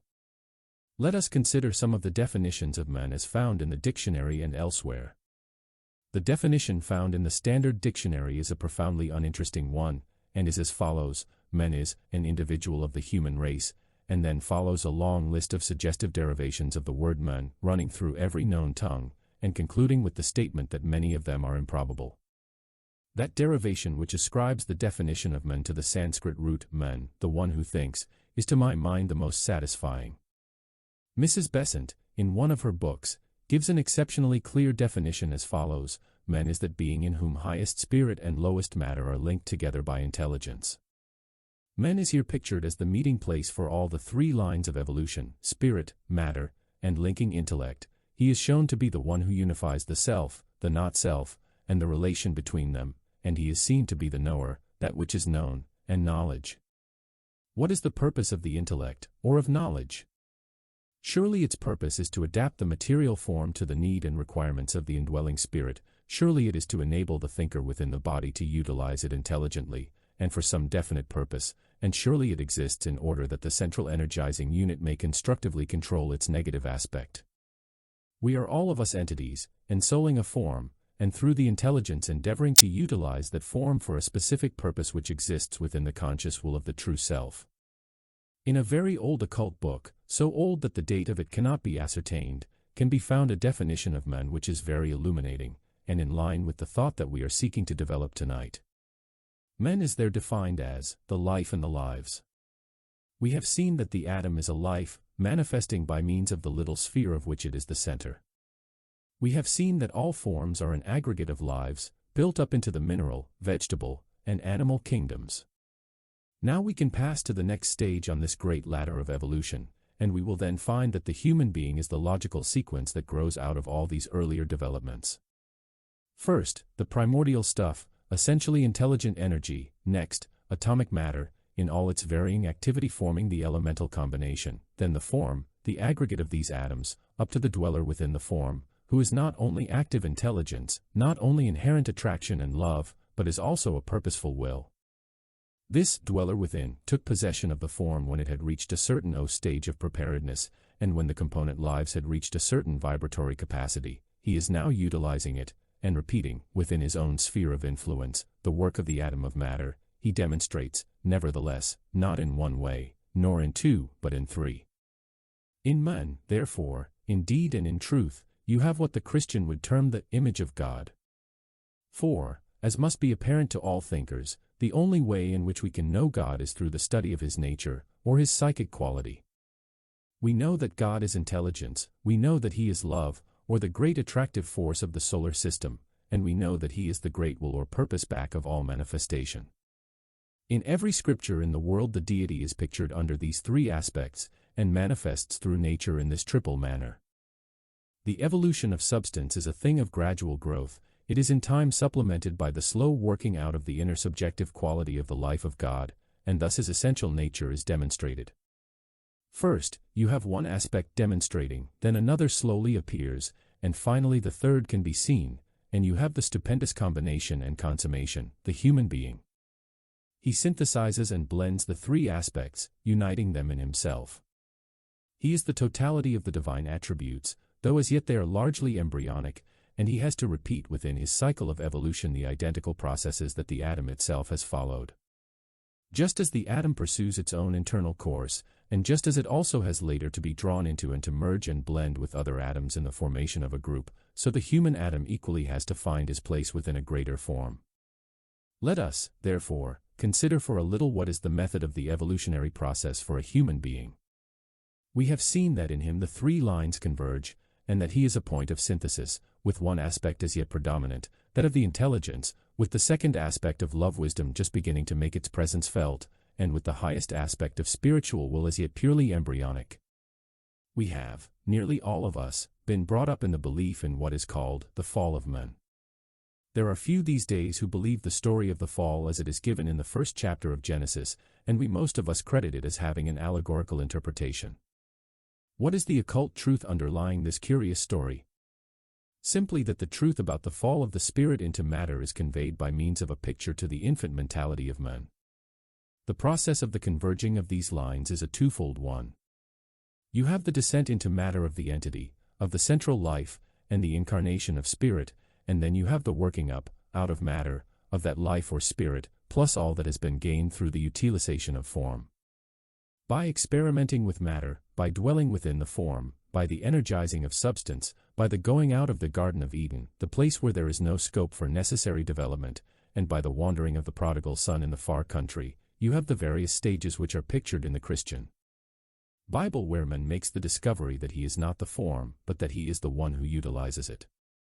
He is intelligence, and therefore he is made in the image of the third person of the Trinity. He is love, and through him the love aspect of the deity will someday perfectly manifest, and he will be able to say with his elder brother, the Christ, in reply to the demand, Lord, show us the Father, that, he that hath seen me hath seen the Father, for God is love, and finally, through him the highest aspect, the will of God, will become manifest, and he will be perfect, even as his Father in heaven is perfect. Just as in the evolution of substance 3 stages could be seen, that of atomic energy, of group coherence, and of eventual synthesis, so in the evolution of man will the same appear. You will have, in the early stages of human evolution, that which we might call the atomic stage, in which man comes to a gradual recognition that he is a self-conscious unit, with an individuality all his own. Anyone who has brought up children knows that stage well. It can be seen in that constant utterance of my, the stage of appropriation for himself, with no thought of any other self. Children are naturally, advisedly, and wisely selfish. It is the stage of the gradual recognition of separative existence, and of the utilization ever more potently by the human atom of its own internal atomic force. The infant human being rebels against the enforced guardianship of those who seek to protect it, and considers itself sufficient unto itself. This can be seen in the individual and the race. Then, as life goes on, the man passes out of the atomic stage to a higher and a better one, when he becomes cognizant of his group relationships, when he becomes aware that he has group responsibilities, and that he has functions to work out with other separate atoms. The group consciousness begins to make itself felt. Thus the human atom finds its place within the group, the larger unit to which it belongs, and the love aspect begins to show itself. The man has passed out of the atomic stage into that of group coherence. Later comes the stage when the man begins to realize that he has not only responsibilities to the group, but that there is something greater still. He realizes that he is a part of a great universal life which underlies all groups, that he is not just a universal atom, that he is not just part of a group, but that, after merging his identity with the group, although never losing it, the group itself has to be blended again with the consciousness of that great identity who is the synthesis of them all. Thus he arrives at the final stage of intelligent appreciation of divine unity. This triple idea can be found summed up in the Bible in a rather interesting phrase, where Jehovah says to Moses, the representative man, I am that I am. If you split this verse into its three parts, you have what I have been seeking to bring out tonight. First, the atomic consciousness, I am, then the group, I am that, a consciousness that he is not just a separated individual, not only a self-centered unit, not only a self-conscious entity, but that he is something still greater. Man then reaches the recognition which will lead him to sacrifice his identity in the service of the group, and to merge his consciousness in that of the group. Of such a conscious union we know practically nothing as yet. This is succeeded by the still greater stage, when I am that I am will be for us not an impossible ideal, and a visionary concept, but a fundamental reality, when man in the aggregate will recognize himself as an expression of the universal life, and the group consciousness itself will be merged in that of the aggregate of all groups. We suppose, and we hope, that we are passing rapidly out of the atomic stage, and that our sphere of influence and interest is not bounded by our atomic wall, but that we are becoming, to use a now familiar term, radioactive. When this is the case, we shall not be circumscribed and limited within our own shell, and the narrow confines of our own individual life, but we shall begin to radiate, and to contact other atoms, thus reaching the second stage, the attractive. What, therefore, is the goal ahead for each one of us? What is the goal for these different atoms with which we are concerning ourselves? We are told in some of the old Eastern scriptures that the goal for the atom of substance is self-consciousness. What is, therefore, the goal for the human atom, who is already self-conscious, who is already individualized, and guiding himself by means of his will? What lies ahead for man? Simply the expansion of his consciousness to include the consciousness of the great life, or being, in whose body he is himself a cell. Our physical body is, for instance, made up of innumerable lesser lives, or atoms, each one of them separated from its neighbor, each one of them distinguished by its own inherent activity, and each one forming a sphere which holds within its periphery other lesser spheres or electrons. We have seen that man is the positive charge, and holds his multiplicity of atoms, or lesser lives, energized and bound together into coherent forms. At death, when the spirit aspect withdraws itself, the form disintegrates, and is dissolved, and these little conscious lives, having fulfilled their function, dissipate. The consciousness of the atom within the body is a very different thing to the consciousness of a man, and this we can realize with very little thought. If we concede that man is a cell in a greater sphere, may it not be possible that there is a consciousness which is to the man what his consciousness is to the cell in his body? Is it not possible that we may have ahead of us the achievement of that consciousness in the same sense as the atom of substance may someday achieve the consciousness of a human being? May it not be that this is what Browning had in his mind when he said, mankind, made up of all the single men, in such a synthesis the story ends. Here he holds up before us a concept of a greater man, who is the synthesis or sum total of all the lesser units. Perhaps that synthesis may be the great life, or the planetary entity who lies back of our planetary manifestation, and who is the sun's total of the group consciousness. I suggest that just as self-consciousness is the goal for all the subhuman forms of life, and as group consciousness, or the consciousness of the heavenly man, is the goal for the human being, so for him, also, there may be a goal, and for him the achievement may be the development of God consciousness. So for him comes the struggle to evolve the realization which is that of the solar logos. Thus can be seen the unity of consciousness from the most minute atom up to the deity himself. Thus opens up before us a wonderful picture, and a vista of possibility.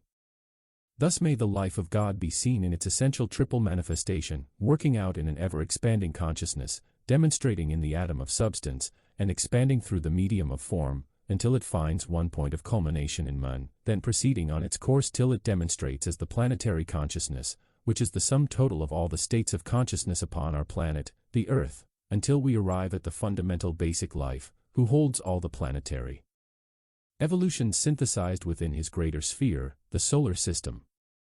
Thus, in summing up, we have four states of intelligent activity, which we might term consciousness, self-consciousness, group consciousness, and God consciousness. These demonstrate through four types of atoms: first, the chemical atom and all atomic forms; secondly, the human atom; then, the planetary atom; and finally the all-encompassing solar atom. Ensouling these atomic forms can be seen manifesting all subhuman types of life, from the life of the atom of substance to the informing life of the higher animals, then that life which we call human, that of man, the thinker, next, the heavenly man, and then the great life of the solar system, whom the Christian calls God, or the Logos. Browning expresses this idea of the gradual expansion of the consciousness of a human being into something greater and vaster in the following words. When all the race is perfected alike as men, that is, all tended to mankind, and, men produced, all has its end thus far, but in completed man begins anew a tendency to God. Prognostics told man's near approach, so in man's self arise august anticipations, symbols, types of a dim splendor ever on before in that eternal circle life pursues. For men begin to pass their nature's bound, and find new hopes and cares which fast supplant their proper joys and griefs. They grow too great for narrow creeds of right and wrong, which fade before the unmeasured thirst for good, while peace rises within them ever more and more. Such men are even now upon the earth serene amid the half-formed creatures round who should be saved by them and joined with them. Lecture 5. The Evolution of Consciousness. Last week we studied, very inadequately, the evolution of man, the thinker, the tenant of the bodies, and the one who uses them during the cycle of evolution. We saw that he was the summation of the evolutions which had preceded him. We led up to our study of that evolution in two previous lectures in which we considered first the substance, or atomic matter prior to its building up into a form, or the tiny atom before it was incorporated in a vehicle of some kind. Then we studied the building of forms by means of the great law of attraction, which gathered the atoms together, causing them to cohere and vibrate in unison, and thus producing a form, or an aggregation of atoms. We came to the recognition that in atomic substance we had one aspect of the Godhead, of the deity, and of the central force or energy of the solar system, manifesting under the aspect of intelligence, and we saw that in the form aspect of nature another quality of the deity became manifest, that of love or attraction, the cohesive force which holds the form unified. Then we studied the human being, or man, and noted how in him all the three divine aspects met, and recognized man as a central will manifesting through a form composed of atoms, and demonstrating the three qualities of God, that of intelligence, of love wisdom, and of will or power. Today we are stepping out of the matter aspect of manifestation which we have been dealing with in the previous lectures, into the consideration of the consciousness within the form. We have seen that the atom may be regarded as the central life, manifesting through a spheroidal form, and showing the quality of mind, but the human atom may also be considered as a central positive life, utilizing a form and demonstrating the different qualities we have enumerated, and then we said that, if we were right in our hypothesis about the atom, if we were right in considering the human being as an atom, then we might extend this primary conception to the planet, and say that within the planetary atom there is a great life, manifesting through a form, and showing specific qualities whilst working out a specified aim, and we extended the same concept also to the great sphere of the solar system, and to the deity who indwells it. Let us take up the question of consciousness itself, and study the problem a little and concern ourselves with the reaction of the life within the form. If I can thus give you a few general ideas in line with what has been earlier said, I shall be able to lay another stone upon the structure I am endeavoring to build. The word consciousness comes from two Latin words, con, with, and scio, to know, and means literally, that with which we know. If you take a dictionary and look up this word you will find it defined somewhat as follows: the state of being aware, or the condition of perceiving, the ability to respond to stimuli, the faculty of recognizing contacts, and the power to synchronize vibration. All these phrases might be included in any definition of consciousness, but the one I want to lay emphasis upon this evening is that which the Standard Dictionary gives, and which I have earlier quoted. The average thinker who takes up the majority of the textbooks dealing with this subject is apt to find them very confusing, for they divide consciousness and the state of being aware into numerous divisions and subdivisions, until one is left in a state of complete bewilderment. Tonight we will only touch upon three types of consciousness, which we might enumerate as follows: absolute consciousness, universal consciousness, and individual consciousness, and of these three it is only possible, really, to define two in any way with clarity. Absolute consciousness, to the ordinary thinker, is practically impossible of recognition. It has been defined in one book as that consciousness in which everything is, the possible as well as the actual, and concerns everything that can be possibly conceived of as having occurred, or occurring, or going to occur. This is, possibly, absolute consciousness, and from the standpoint of the human being is the consciousness of God, who contains within himself the past, the present, and the future.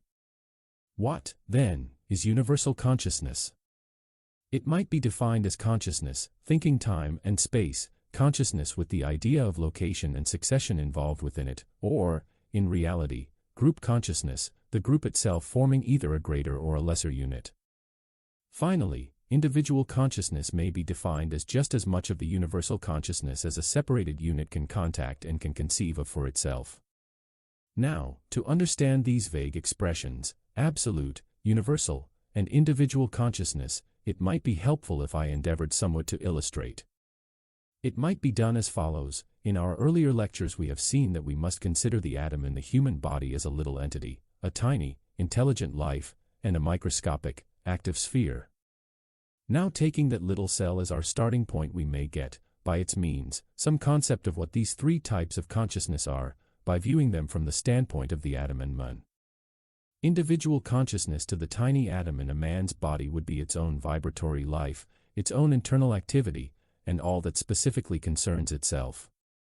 Universal consciousness to the little cell might be considered as the consciousness of the entire physical body, viewing it as the unit which incorporates the atom. Absolute consciousness to the atom might be considered as the consciousness of the thinking man who is energizing the body. That would be to the atom something so remote to its own inner internal life as to be practically inconceivable and unknown, yet it nevertheless sweeps into the line of its will the form and the atom within the form, and all that concerns them. This idea has only to be extended to men, considered as an atom or cell within the body of a great entity, and one can then work out along similar lines this conception of a threefold consciousness. It might here be wise if we were to come down and consider more practical matters than absolute consciousness. Occidental science is coming gradually to the conclusion of the esoteric philosophy of the East, that consciousness must be predicated not only of the animal and of the human being, but that it must be recognized also as extending through the vegetable on into the mineral kingdom, and that self-consciousness must be regarded as the consummation of the evolutionary growth of consciousness in the three lower kingdoms. It is not possible in the short time now at my disposal to go into that most fascinating study of the development of consciousness in the animal kingdom, in the vegetable kingdom, and its appearance also in the mineral kingdom. We should find, should we do so, that even minerals show symptoms of awareness, of reaction to stimuli, that they manifest signs of fatigue, and that it is possible to poison a mineral and to murder it, much as you can murder a human being.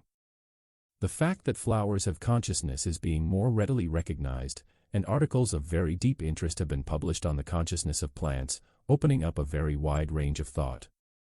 We have seen that in atomic matter the only thing that we can safely predicate is that it shows intelligence, the power to select, and to discriminate. This is the predominant feature of consciousness as it manifests through the mineral kingdom. In the vegetable kingdom another quality appears, that of sensation or feeling of a rudimentary nature. It is responsive in a different way to the mineral.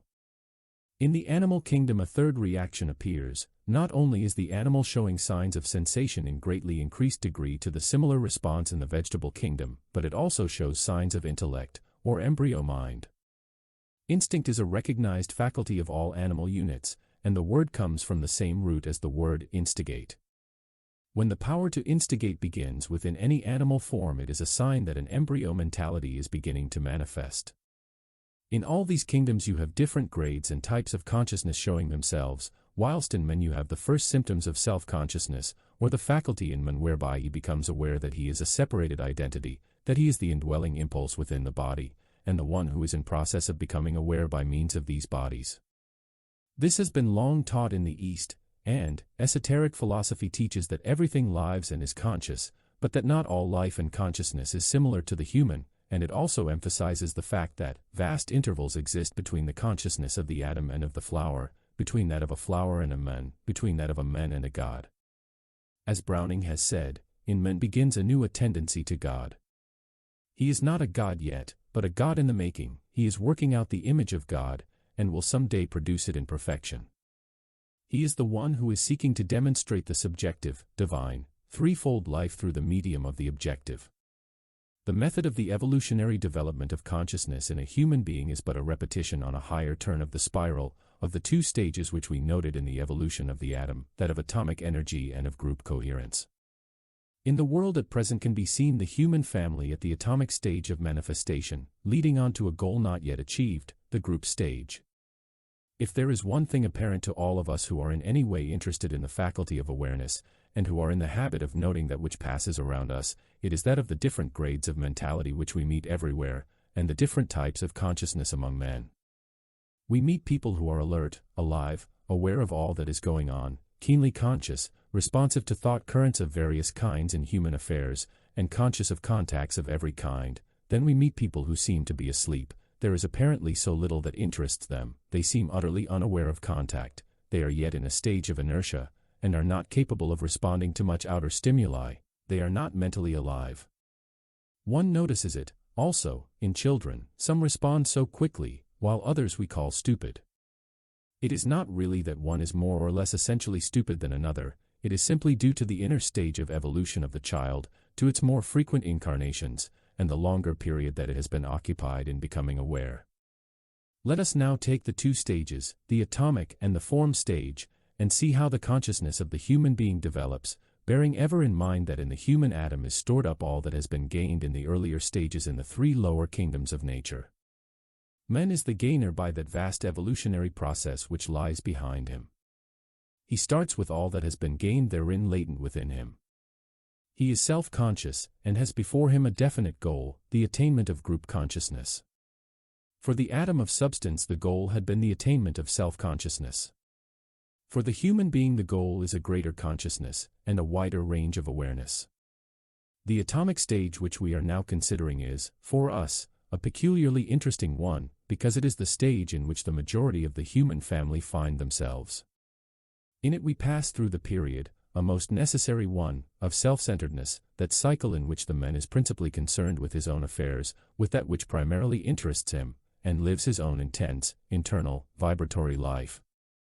For a long period back of us, and perhaps at the present stage, for I do not believe that many of us would feel insulted if we were not regarded as having attained perfection, or having achieved the goal, we are most of us intensely selfish, and only mentally interested in the things that are going on in the world, and then probably because our hearts are touched, and we do not like being uncomfortable, or we are interested because it is the fashion, and yet, in spite of this mental attitude, our whole attention is focused upon the things which concern our own individual life. We are in the atomic stage, intensely active in connection with our own personal problems. Watch the throngs in the streets of any great city, and you will see everywhere people in the atomic stage, centered entirely in themselves, occupied only with their own business, intent upon their own pleasure-getting, desirous only of having a good time, and only incidentally occupied with affairs which concern the group. This is a necessary and protective stage, and one of essential value to every unit of the human family. The realization of this, therefore, will surely lead us all to be patient with our brothers and sisters who may so often irritate us. What are the two factors whereby we evolve in and out of the atomic stage? In the Orient for many ages the method of evolution has been regarded as a twofold one. A man has been taught that he evolves and becomes aware first by means of the five senses, and later through the development of the faculty of discrimination, coupled with dispassion. Here in the West we have primarily emphasized the five senses, and have not taught that discrimination which is so essential. If you watch the development of a little child you will become aware, for instance, that a baby develops the five senses in a certain ordered sequence, usually. The first sense it develops is hearing, it will move its head when there is a noise. Then the next sense to be noted is that of touch, and it begins to feel about with its little hands. The third sense which seems to awaken is that of sight. I do not mean by this that a baby cannot see, or that it is born blind, like a kitten, but it is often several weeks before a baby consciously sees and looks with recognition. The faculty has always been there, but there has been no realization. So it is with the graded expansions of consciousness and realizations that lie ahead of men today. In these three paramount, or major senses, hearing, touch, and sight, you have a very interesting analogy to, and connection with the threefold manifestation of deity, the self, the not-self, and the relation between. The self, occultly, hears and responds to vibration, thus realizing itself. It becomes aware of the not-self, and of its tangibility, through touch, but it is only when sight or conscious recognition comes in that the relation between the two is established. Two more senses are utilized by the self in making its contacts, those of taste and smell, but they are not so essential to the development of intelligent awareness as are the other three. Through these five senses we make every contact that it is possible to make upon the physical plane. Through them we learn, we grow, we become aware, and we develop. Through them all the great instincts are evolved. They are the great protective senses, not only enabling us to contact our environment, but also protecting us from that environment. Having, then, learned to be intelligent units by means of these five senses, and having, through their medium, expanded our consciousness, we reach a certain crisis, and another factor comes in, that of intelligent discrimination. Here I am referring to the discrimination which a self-conscious unit demonstrates. I refer to that conscious choice which you and I evidence, and which we will be forced to utilize as the power of evolution drives us onto the point where we will learn to distinguish between the self and the not-self, between the real and the unreal, between the life within the form, and the form which it uses, between the knower and that which is known. Here we have the whole object of evolution, the attainment of the consciousness of the real self through the medium of the not-self.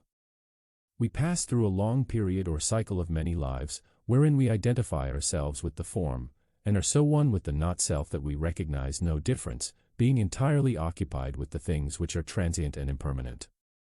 It is this identification with the not-self which leads to all the pain, dissatisfaction, and sorrow in the world, and yet we must remember that through this reaction of the self to the not-self we inevitably learn, and finally break loose from the impermanent and the unreal.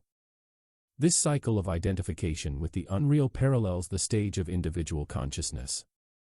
As the atom of substance has to find its way into some form, and add its quota of vitality to a greater unit, so through the evolutionary development of consciousness the human atom has likewise to reach a point where it recognizes its place in a greater whole, and shoulders its responsibility in group activity.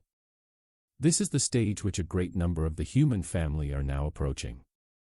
Men are realizing, as never before, the difference between the real and the unreal, between the permanent and the impermanent.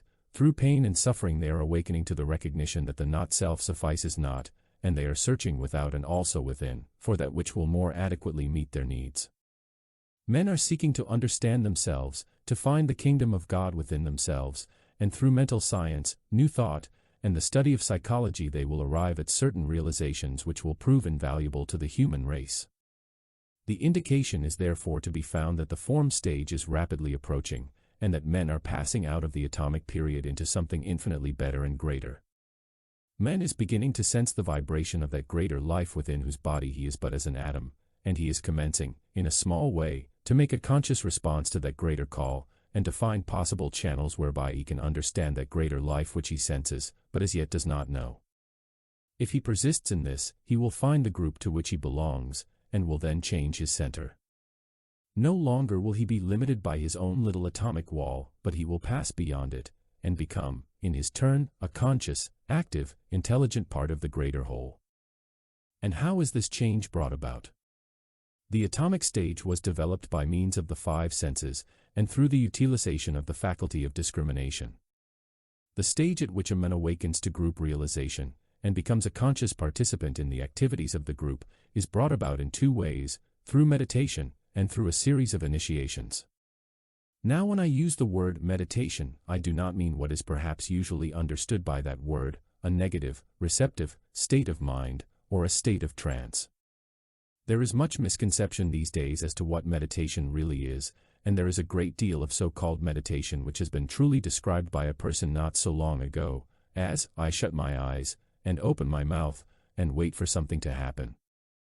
The true meditation is something that requires the most intense application of the mind, the utmost control of thought, and an attitude which is neither negative nor positive, but an equal balance between the two. In the Eastern scriptures the man who is attempting meditation and achieving its results is described as follows, and from a consideration of these words may come much help and illumination to us. The Mahayogi, the great ascetic, in whom is centered the highest perfection of austere penance and abstract meditation, by which the most unlimited powers are attained, marvels and miracles are worked, the highest spiritual knowledge is acquired, and union with the Great Spirit of the universe is eventually attained. Here this union with the group life is held to be the product of meditation, and there is no other method of attainment. True meditation, of which the preliminary stages are concentration upon and application to any particular line of thought, will differ for different people and different types. The religious man, the mystic, will center his attention upon the life within the form, upon God, upon Christ, or upon that which embodies for him the ideal. The businessman, or the professional man, who, during his hours of work, is one-pointedly centered upon the matter he has on hand, and who keeps his attention fixed upon the particular problem he has to solve, is learning to meditate. Later on, when he comes to the more spiritual aspect of meditation, he will find that he has covered the hardest part of the road. The person who is reading a difficult book, and reads with the full force and power of his brain, getting at that which lies behind the written word, may be meditating as much as it is possible for him to meditate at this time. I say this for our encouragement, because we live in a cycle in which books about meditation are written, and many schools of meditation are found. All of them embody some aspect of the truth, and may be doing much good, but they may not embody that which is best for any particular individual. We need to find our own way of concentrating, to ascertain our own method of approach to that which lies within, and to study for ourselves this question of meditation. I would like here to sound a word of warning. Avoid those schools and methods which combine forms of breathing exercises with meditation, which teach different types of physical postures, and teach their students to center their attention upon physical organs or centers. Those who follow these methods are heading towards disaster, and apart from the physical dangers involved, and the risk of insanity and nervous disorders, they are occupying themselves with the form, which is limitation, and not with the spirit, which is life. The goal will not be achieved that way. For most of us, the intellectual concentration which results in mind control, and the ability to think clearly and to think only that which we wish to think, must precede true meditation, which is a thing few people know much about. This true meditation, which it is impossible for me to enlarge upon here, will result in a definite change of polarization, will open up to man ranges of experiences undreamt of hitherto, will reveal to him contacts that as yet he does not realize, and will enable him to find his place within the group. He will be no longer confined by the wall of his personal life, but will begin to merge that life within the greater whole. He will no longer be occupied with the things of selfish interest, but will give his attention to the problems of the group. He will no longer give his time to the culture of his own identity, but will seek to understand that greater identity of which he is a part. This is really what all advanced men are beginning more or less to do. Little as the average man may realize it, great thinkers, such as Edison and others, arrive at a solution of their problems along the line of meditation. By a brooding concentration, by a constant recollection, and by strenuous application to the particular line of thought which interests them, they produce results, they tap the inner reservoirs of inspiration and of power, and bring down from the higher levels of the mental plane results which benefit the group. When we ourselves have done a certain amount of work along the line of meditation, when we are cultivating group interest and not self-interest, when we have developed physical bodies that are strong and clean, and emotional bodies that are controlled, and not swayed by desire, when we have mental bodies that are our instruments and not our masters, then we shall know the true meaning of meditation. When a man has made his contact through meditation with the group to which he belongs, and becomes, therefore, ever more and more group conscious, he is then in a position to take what are called a series of initiations. These initiations are simply expansions of consciousness, brought about with the help of those who have already achieved the goal, who have already identified themselves with the group, and who are a conscious part of the body of the heavenly man. With their assistance, and through their aid, a man will gradually awaken to the realization that is theirs. There is great interest everywhere today in this subject of initiation, and an overemphasis has been laid upon its ceremonial aspect. We need to remember that every great unfoldment of consciousness is an initiation. Every step forward along the path of awareness is an initiation. When an atom of substance was built into the form, it was for that atom an initiation. It became aware of another type of force, and its range of contact became wider. When the consciousness of the vegetable and animal kingdom merged, and the life passed from the lower kingdom into the higher, that was an initiation. When the consciousness of the animal expanded into that of the human being, still another great initiation took place. All the four kingdoms have been entered by an initiation, or through an expansion of consciousness. Ahead of the human family lies now the fifth, or spiritual kingdom, and it is likewise entered through a certain initiation, as can be seen by those who intelligently read their New Testament. And in all these cases these initiations have been brought about by the help of those who already know. Thus we have within the evolutionary scheme not great gaps between one kingdom and another, and between one state of awareness and another, but a gradual development of consciousness, and one in which we, each one of us, have had and will have our share. If we can remember this universality of initiation, we shall have a better proportion point of view in connection with it. Every time that we become more aware of our environment, and our mental content is increased, it is an initiation on a tiny scale. Every time our horizon widens, and we think and see more broadly, it is an initiation, and herein to us lies the value of life itself, and the greatness of our opportunity. One point I wish to make here is this: every initiation has to be self-initiated. That final stage when definite help is brought to us from outside sources is not achieved because there are great beings anxious to help us, who come to us where we are and seek to lift us. It comes to us because we have done the necessary work, and nothing can stop it coming. It is our right. Those who have achieved can and will and do aid and assist us, but their hands are tied until we have done our share of the undertaking. Nothing therefore that we do to increase our usefulness in the world, no steps that we take to build better bodies, no effort that we make to gain self-control and to equip our mental body, is ever lost. It is all something which we are adding to the total we are piling up, which will some day bring us to a great revelation, and every hourly, daily effort that we make, swells the tide of energy which will sweep us to the portal of initiation. The meaning of the word initiation is to go into. It means simply that an initiate is one who has taken the first steps into the spiritual kingdom, and has had the first series of spiritual revelations, each one of which is a key to a still greater revelation. Lecture 6. The Goal of Evolution. In using such a title as The Goal of Evolution, I feel extremely diffident.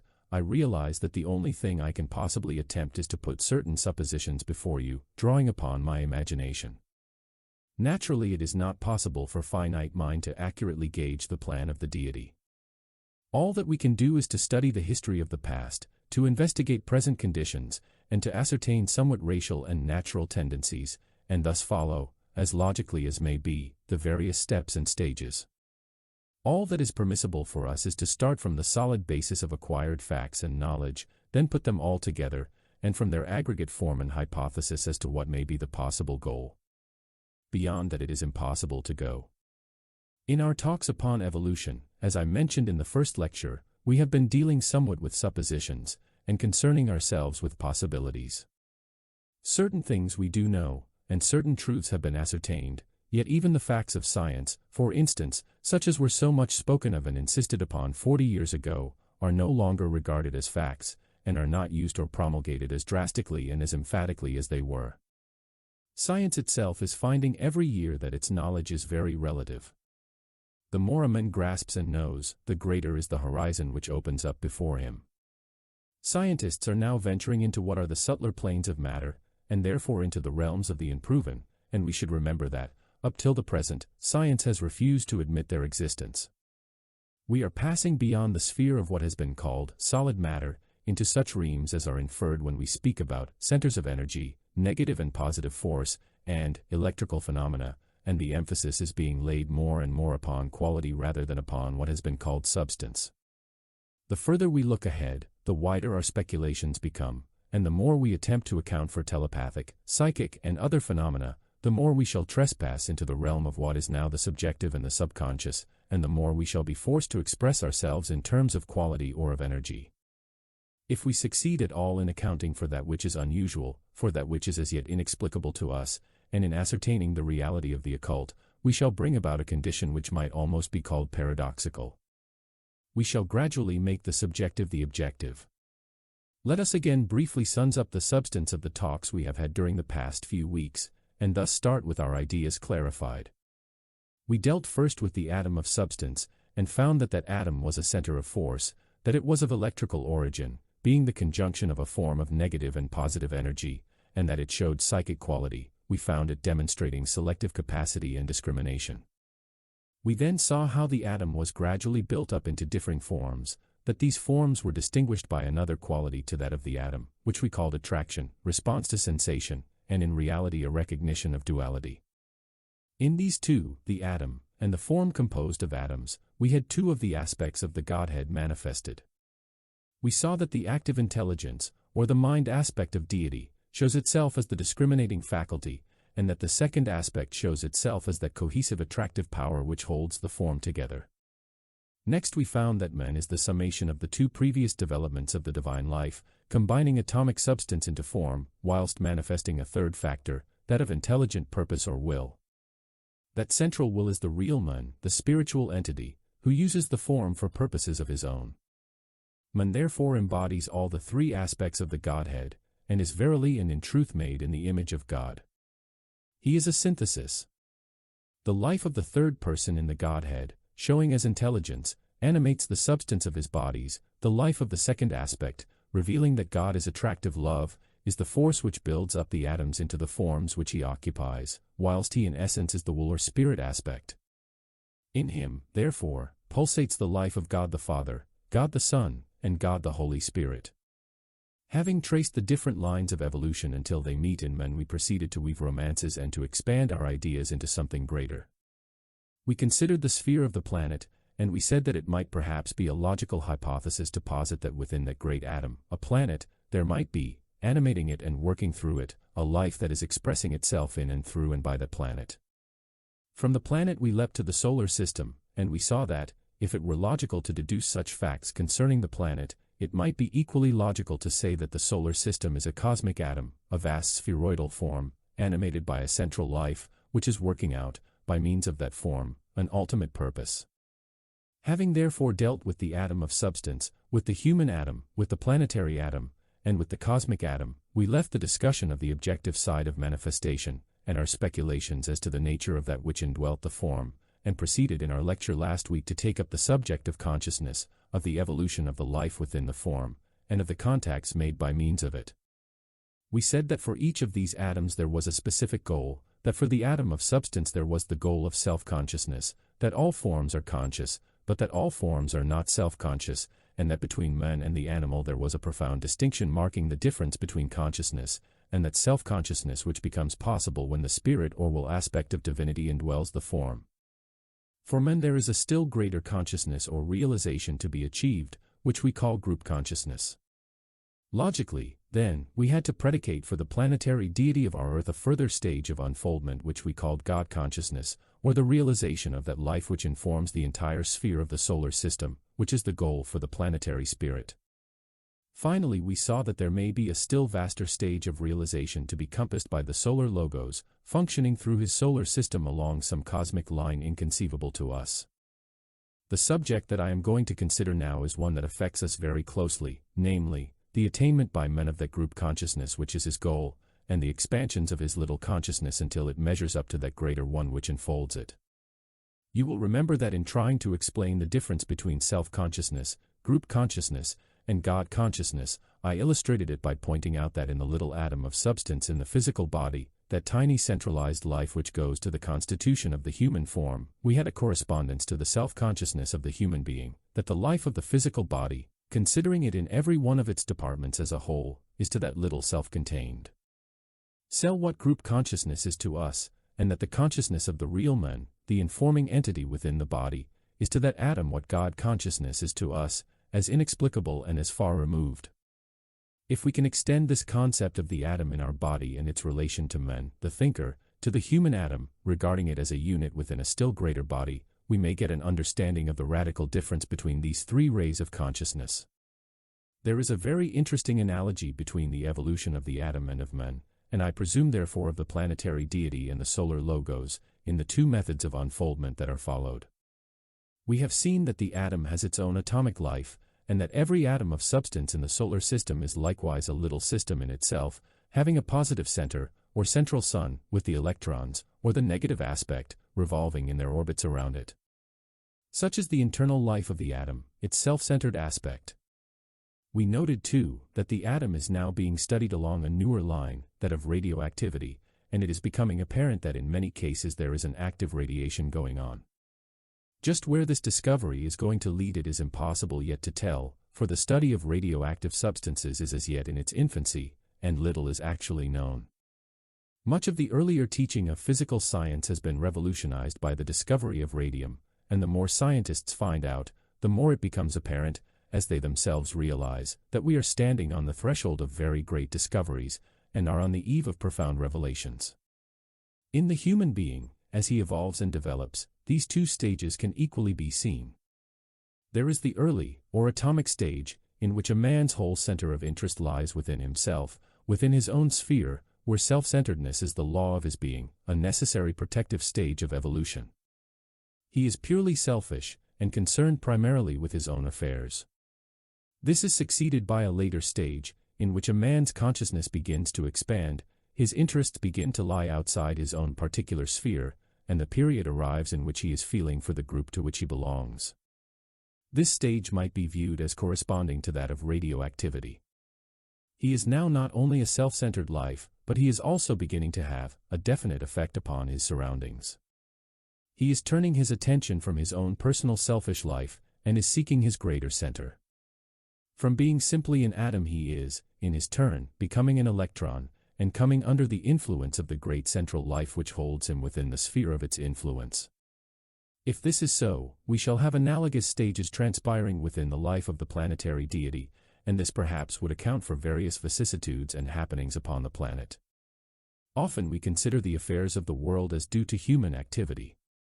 The World War, for instance, is frequently regarded as the result of human mistakes and frailties. Perhaps this is so, for undoubtedly economic conditions and human ambitions may have been very largely concerned in bringing it about, but perhaps, also, it may have been partly due to the working out of the purpose of the great central life, whose consciousness is not as yet our consciousness, who has his own plans and purposes and ideals, and who, perhaps, also makes his experiments with life. On his vaster scale, and on his own high level, this planetary spirit is learning to live, is learning to contact, and is likewise expanding his consciousness. He is himself at school, just as you and I are at school. So, again, it may be with the solar system, and so with events of such magnitude that they escape our ken altogether. Perhaps there are occurrences within the solar system which may be due to the working out of the plans of the deity or logos, that central life who is the energizing source of all there is within the solar system. I do not know, but it makes an interesting line of thought for us, and it does no harm to speculate if the effect is to give us a broader vision, a wider tolerance, and a greater and wiser optimism. Having seen that the two stages of atomic activity and radioactivity characterize the evolution of all atoms in the solar system, let us now see what are the different developments which may be expected as the consciousness within the human atom evolves. I should like to center our attention upon this human type of consciousness, as it is the central evolution in the solar system. When the three aspects of the divine life are brought together, the indwelling life, or spirit, the material form, or substantial vehicle, and the factor of intelligent activity, certain specific results will eventuate. We shall have the gradual working out of consciousness of a particular kind, the development of psychic quality, the effect of the subjective life upon the material form, the utilization of the form for certain specific ends, and the attainment by the indwelling entity of certain qualities. The true nature of the central life, be it God or man, will be manifested during a life cycle, whether solar or human. That is true of you and it is true of me, it is probably true of the planetary logos, and if true of him, therefore also of a solar logos. Let us try, if we can, to follow some of the different developments in connection with our four types of atoms, the atom of substance, the human atom, the planetary atom and the cosmic atom. One of the first and most important developments will be conscious response to every vibration and contact, that is, the ability to respond to the not-self on every plane. Let me illustrate. I could go down to certain halls in this city, and gather together an audience composed of the unskilled laborers and illiterates. I could talk to them, and repeat what I have been saying this evening, and get no response whatever. Yet I could go down and give them a talk such as I gave 10 years ago, along strictly evangelical or gospel lines, and meet with a rapid reaction. Here the question of right or wrong does not enter in, but simply the difference in the ability of different grades and types of men at different stages of evolution to respond to contact and vibration. It simply means that certain people are at a stage where they can be reached by an emotional appeal and dealt with along the line of their own personal salvation, being in the earlier atomic stage as yet. There is another stage which includes that, but which enables one to respond also to a more intellectual appeal, which gives one a certain amount of interest and satisfaction in such discussions as we have pursued, and which means investigation of those matters which concern the group, for instance. But both stages are equally right. We can look at this matter from another angle. It is quite possible for us to meet great people, wonderful men and women, and fail to be impressed by them. We might pass them by without recognizing them, and thus miss that which they have to give us. This happened in Palestine in connection with the Christ, 2,000 years ago. Why? Because we ourselves are not yet great enough to respond to them. There is something still lacking in us, so that we are unable to realize or feel their particular vibration. I have heard it said, and I think it is very true, that if the Christ were to come down upon earth again, and walk among men as he did before, he might live his life amongst us day after day and we would not notice anything so very different in him from the other good and unselfish people whom we know. We have not yet cultivated within ourselves the ability to respond to the divine in our brother. We usually see only that which is bad and coarse, and are cognizant principally of our brother's faults. We are insensitive, yet, to the best in people. Another development will be that we shall be able to function consciously on all planes of being. We function consciously now on the physical plane, and there are a few people who are able to function equally consciously on the next subtler plane, that which is called the astral plane, a word I very much dislike, as it conveys no real meaning to our minds, or the plane of the emotional nature, on which a man is active when out of the physical body, in the hours of sleep or immediately after death. Very few human beings can function on the mental plane in fully awakened consciousness, and still fewer upon the spiritual plane. The object of evolution is that we should consciously function, with full continuity of realization, upon the physical, emotional, and mental planes. This is the great achievement which will someday be ours. We shall then know what we do every hour of the day, and not for just about 14 hours out of the 24. At present we remain unconscious of where the real thinking entity is during the hours of sleep. We do not know what his activities are, nor the condition of his environment. Some day we shall utilize and employ every minute of every hour of every day. Another purpose of evolution is a threefold one, and it is that we should have purpose or will, love, and energy coordinated. That is not so as yet. We have much intelligent energy continuously displayed now, but it is very rare indeed to meet a person whose whole life is animated by a central purpose, which is followed unswervingly, and which is animated and instigated by love working through intelligent activity. The time is coming, however, when we shall have expanded our consciousness to such an extent, and be so active within ourselves, that we shall become radioactive. We shall then carry forward a definite purpose which will be the outcome of love, and attain our objective by means of the intelligence. This is all that God is doing, is it not? At our present stage of development, we are certainly intelligent, but as yet there is very little love. We may have a little love for those we contact or meet, and a greater love for our family and immediate friends, but we know practically nothing of group love. When group love is voiced for us by the great idealists of the race, it is nevertheless true that we have reached the stage where we can respond somewhat to it, and feel that it is something we should like to see realized. It is good to remember that the more we think along such definitely altruistic lines, the more we shall build up something of very great value, and develop by slow and laborious degrees the rudiments of a real group consciousness, which as yet lies far ahead for most of us. There are several other developments during the evolutionary process with which we might deal, and which are at present so far ahead that they are practically inconceivable unless we have the peculiar type of brain that can think somewhat abstractly. There is the stage in which we can transcend time and space, when the consciousness of the group in all parts of the planet, for instance, will be our consciousness, and when it will be just as easy for us to contact the consciousness of a friend in India, Africa, or elsewhere, as it is here. Distance and separation will prove no barrier to intercourse. Symptoms of this can be seen in the ability which some people have to communicate telepathically, or to psychometrize. It is all very well to spend some time visioning this distant goal, and picturing the achievement of the logos billions of years hence, but the thing of vital interest for us is to get some idea of the immediate stage ahead, and to understand what we may expect to happen in connection with the evolutionary process during the next few thousand years. Let us consider this idea somewhat. There are, as we know, three main lines of thought in the world: the scientific, the religious, and the philosophical. Now, in these three, what have we got? In the scientific line of thought we have embodied all that concerns matter, the substance aspect of manifestation. It deals with objectivity, and with that which is material, tangible, and seen, literally, with that which can be proven. In religious thought we have that which is concerned with the life within the form, which deals with the return of spirit to its source, plus all that has been gained by the use of the form. It has reference to the subjective side of nature. In philosophical thought we have what I might call the utilization of the intelligence by the indwelling life, in order that the form may be adequately adapted to its need.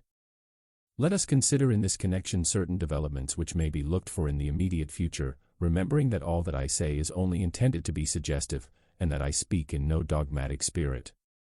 It is obvious to most thinkers that science, having begun the study of radioactivity, is on the verge of discovering what is the nature of the power within the atom itself. It is very probable that before long we shall harness the energy of atomic matter for every conceivable purpose, for heating, for lighting, and for what I might call the motivation of everything that is carried on in the world.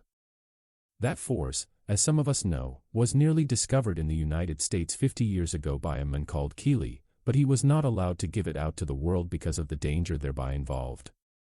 Men are as yet far too selfish to be trusted with the distribution of atomic energy. That discovery will probably parallel the development of group consciousness. Only when man becomes radioactive and can work and think in group terms, will it be safe or wise for him to utilize the power latent in the atom. Everything in nature is beautifully coordinated, and nothing can be discovered or utilized before the right time.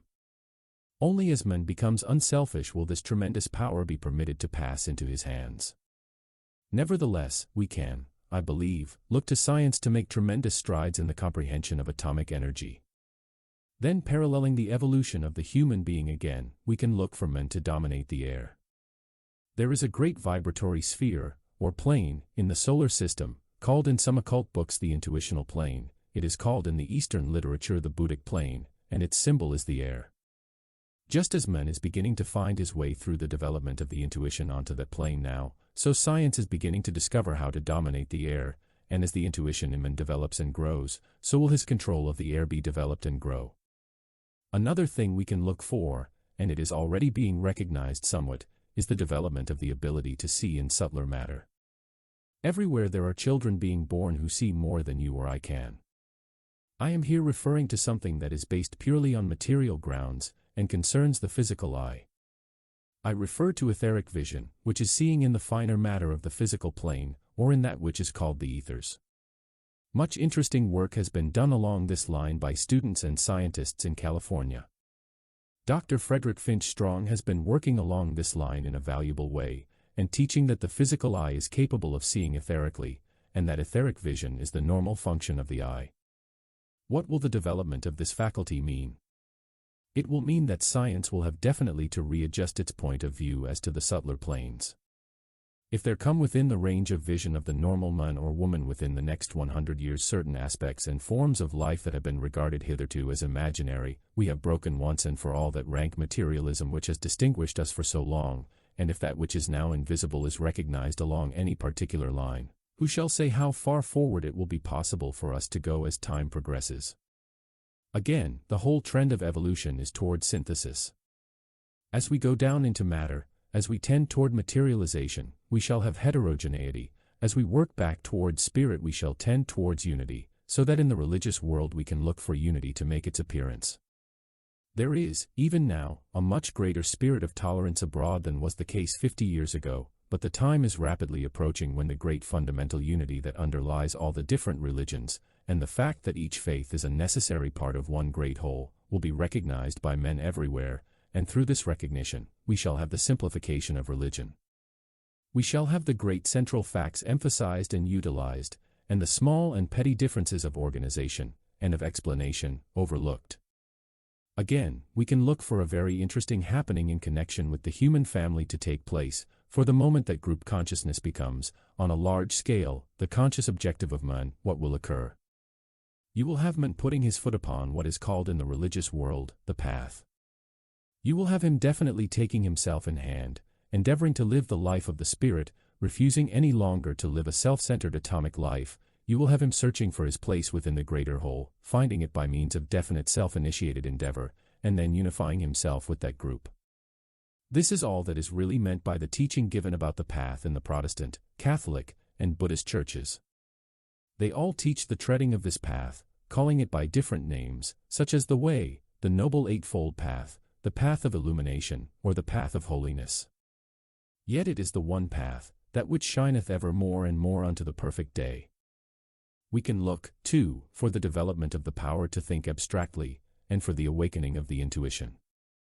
As the great races have succeeded one another upon the planet, there has ever been an ordered, directed unfoldment of the powers of the soul, and a definitely planned sequence. In the third root race, the Lemurian, the physical aspect of man was carried to a high stage of perfection. Later in the great race which preceded ours, the Atlantean, and which perished in the flood, the emotional nature of man was developed.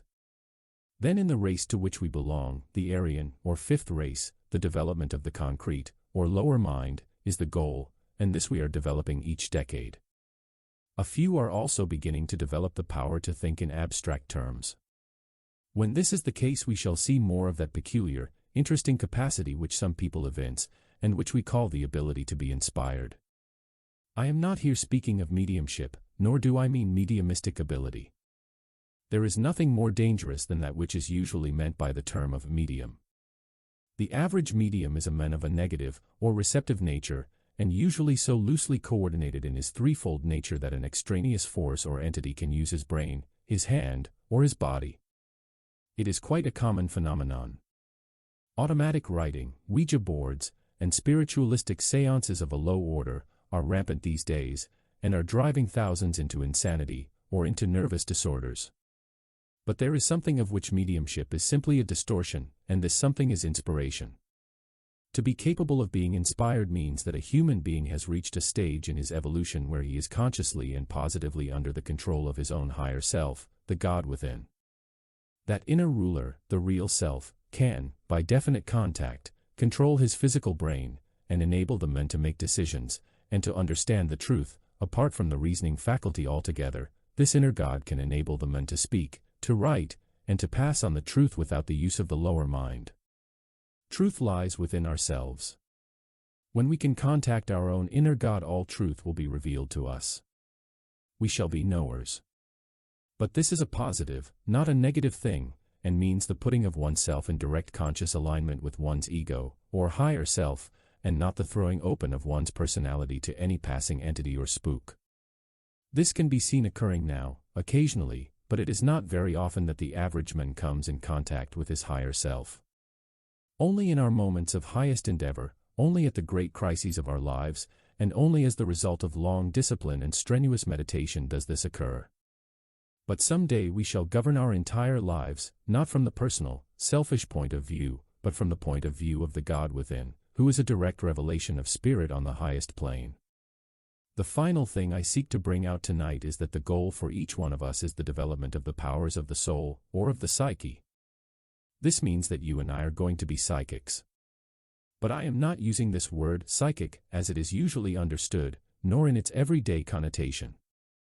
The psyche is, literally, the soul within, or the higher self, who emerges from out of the threefold lower self. As the butterfly emerges out of the chrysalis, it is that beautiful reality, which we are going to produce as the result of our life, or lives, down here. The true psychic powers are those which put us in contact with the group. The powers of the physical body, which we use every day, put us in contact with individuals, but when we have developed the powers of the soul, and have unfolded its potentialities, we shall be true psychics.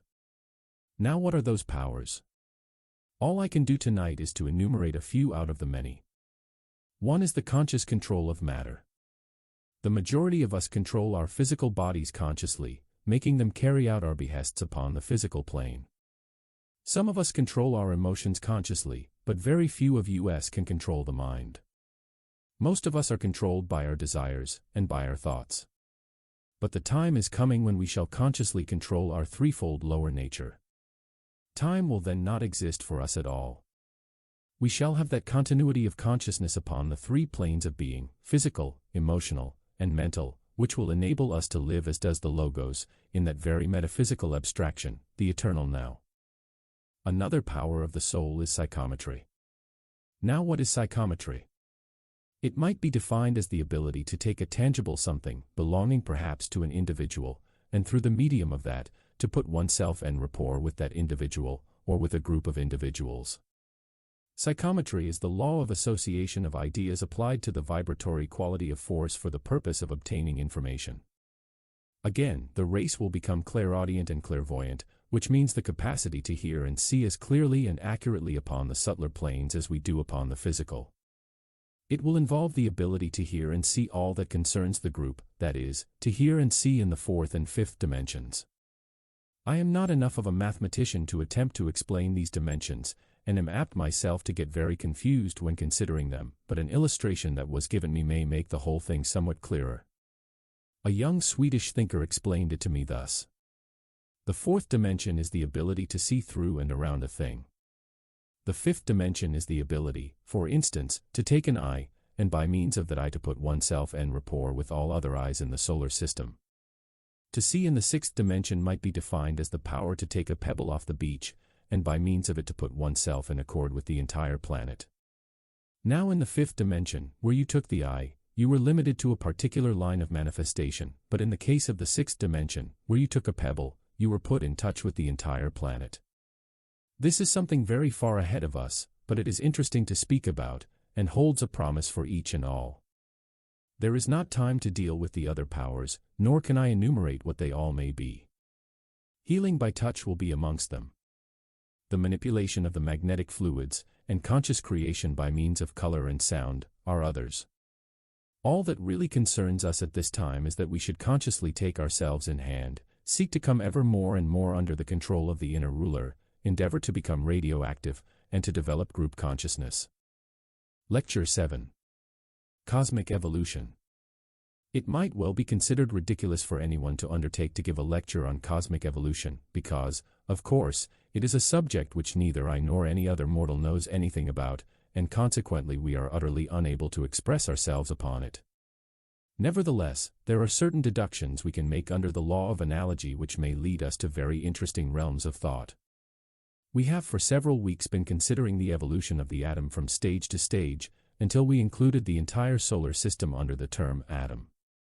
We studied first, along general lines, the atom of substance, then we studied the human atom, and later we applied what we knew about both these atoms to the still larger sphere, or atom, a planet, which we called a planetary atom. Then we extended the idea still further to the atom of the solar system, predicating it as having a position within a still greater whole.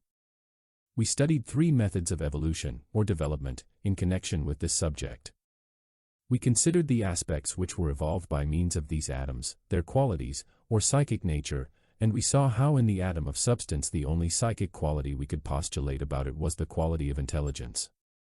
We passed on them to atomic forms, subhuman forms, and saw how the forms in the two kingdoms of nature, the vegetable and animal, demonstrated another quality of the deity, that of sensation, feeling, or embryo love and emotion. We found that in the animal kingdom also a third quality, that of rudimentary mind, began to show itself, and that when we arrived at the human atom, we had three aspects demonstrating intelligence, love, and a central will.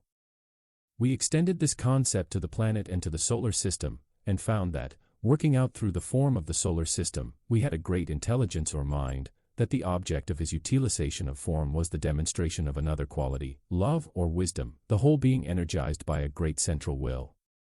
We deduced therefrom that this central will might be the manifestation of an entity who informs the entire system, from the very lowest atom of substance up to that great life who energizes the planetary scheme.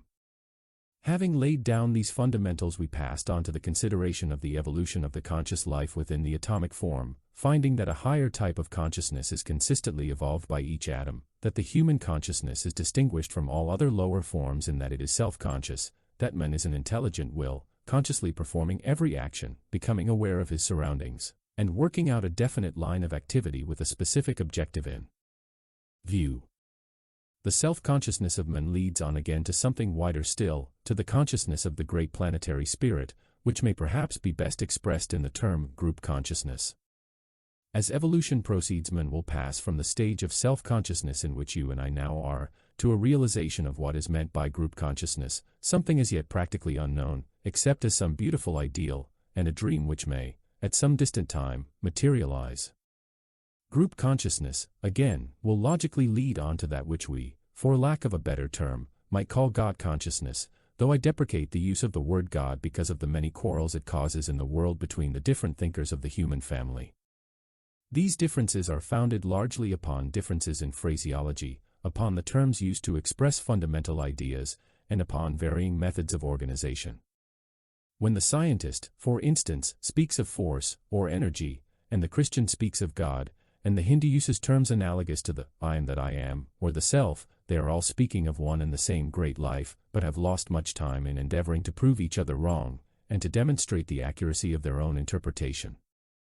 We next saw that, roughly speaking, atomic evolution could be divided into two parts or stages. One stage we called the atomic stage, and another we called, for lack of a better term, the radioactive stage. The atomic stage is that in which the atom pursues its own self-centered life, is concerned entirely with its own evolution, and the effect of the contacts it makes. As evolution proceeds, it becomes apparent that in time the atom begins to react to a greater life outside itself, and in this you have the period analogous to that of the form-building stage, in which these atoms of substance are attracted by a greater charge of energy, or positive electrical force, if you like to call it such, which draws them, or attracts them to itself, and builds out of them a form. These atoms of substance, in turn, become then electrons. We found, then, how, in your case and mine, as in the case of every self-conscious unit, the same procedure is followed, and that you have a central life holding within the sphere of its influence the atoms that constitute the different bodies, mental, emotional, and physical, that we manifest, that we move and carry on our life, and work out our purposes, by attracting to ourselves the atoms of substance that are adequate to our needs, and through which we can make the necessary contacts. These atoms are to us, the central life, what the electrons are to the central positive charge in the atom of substance. Then we saw that if this is true, namely, that there is a self-centered stage, or purely atomic period, for the atom, and for the human atom, then again for the atom of the planet, indwelt by its central spiritual life, we should be able to predicate logically a similar state of affairs. Thus we were led into the field of speculation. We considered then whether all that transpires upon our planet may not be due to the self-centered condition of the entity who is working out his purposes by means of it. Finally, we carried forward the same idea in connection with the solar system itself. We passed on then to the consideration of the second stage, that which the scientist has been studying in connection with the atom of the chemist and physicist for the last 20 years, the radioactive stage. We saw how there was a condition analogous to this in the evolution of the human atom, and that there is a period preceding it which parallels the atomic stage, wherein man is purely selfish, entirely self-centered, and pays no attention to the welfare of the group of which he is a part. This prior stage is very apparent in the world today. A large percentage of the human family is in the atomic stage, but we must remember that it is a protective and necessary one. It is passed through by every unit of the human family in the process of finding its place within the group, and enables it to develop something of value to give to that group when the second stage is entered.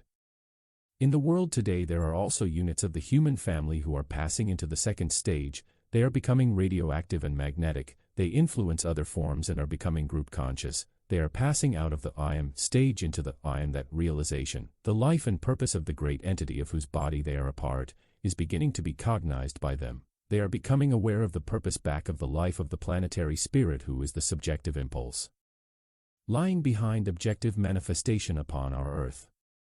They are beginning to cooperate with his plans, to work for the betterment of their group, and the difference between them and other atoms of the human family is that they are now group conscious, they have a wider horizon, a group recognition, and a larger purpose.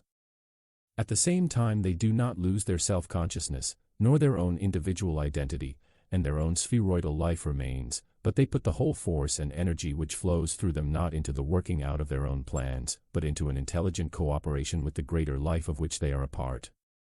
Such men are few and far between, but when they are more in number, then we can look for a change in world conditions, and for that time to arrive, of which St. Paul speaks when he says, "There should be no division in the body, but the members should have the same care one for another. Whether one member suffer, all members suffer with it, or one member be honored, all rejoice with it. It is the same God which worketh all in all.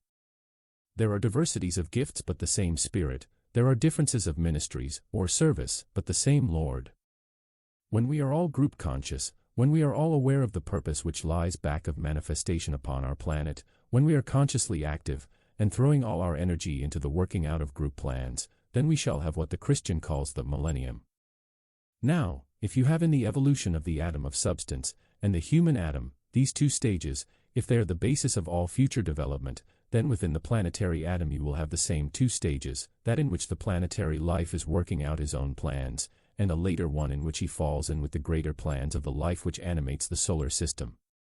Not yet being in a position to have an interview with the planetary spirit, I am unable to tell you whether he is as yet cooperating in the purposes of the solar logos, but we might be able to get some idea of the general purpose by the study of race evolution and the development of the great international plans within the planet. We must bear in mind also that, though we human beings consider ourselves as the highest and greatest manifestation upon the planet, there may be other evolutions through which the central life may be working, of which we know as yet but little. We must study not only men, but should consider also the angel evolution, or the Deva evolution, as the Hindu calls it.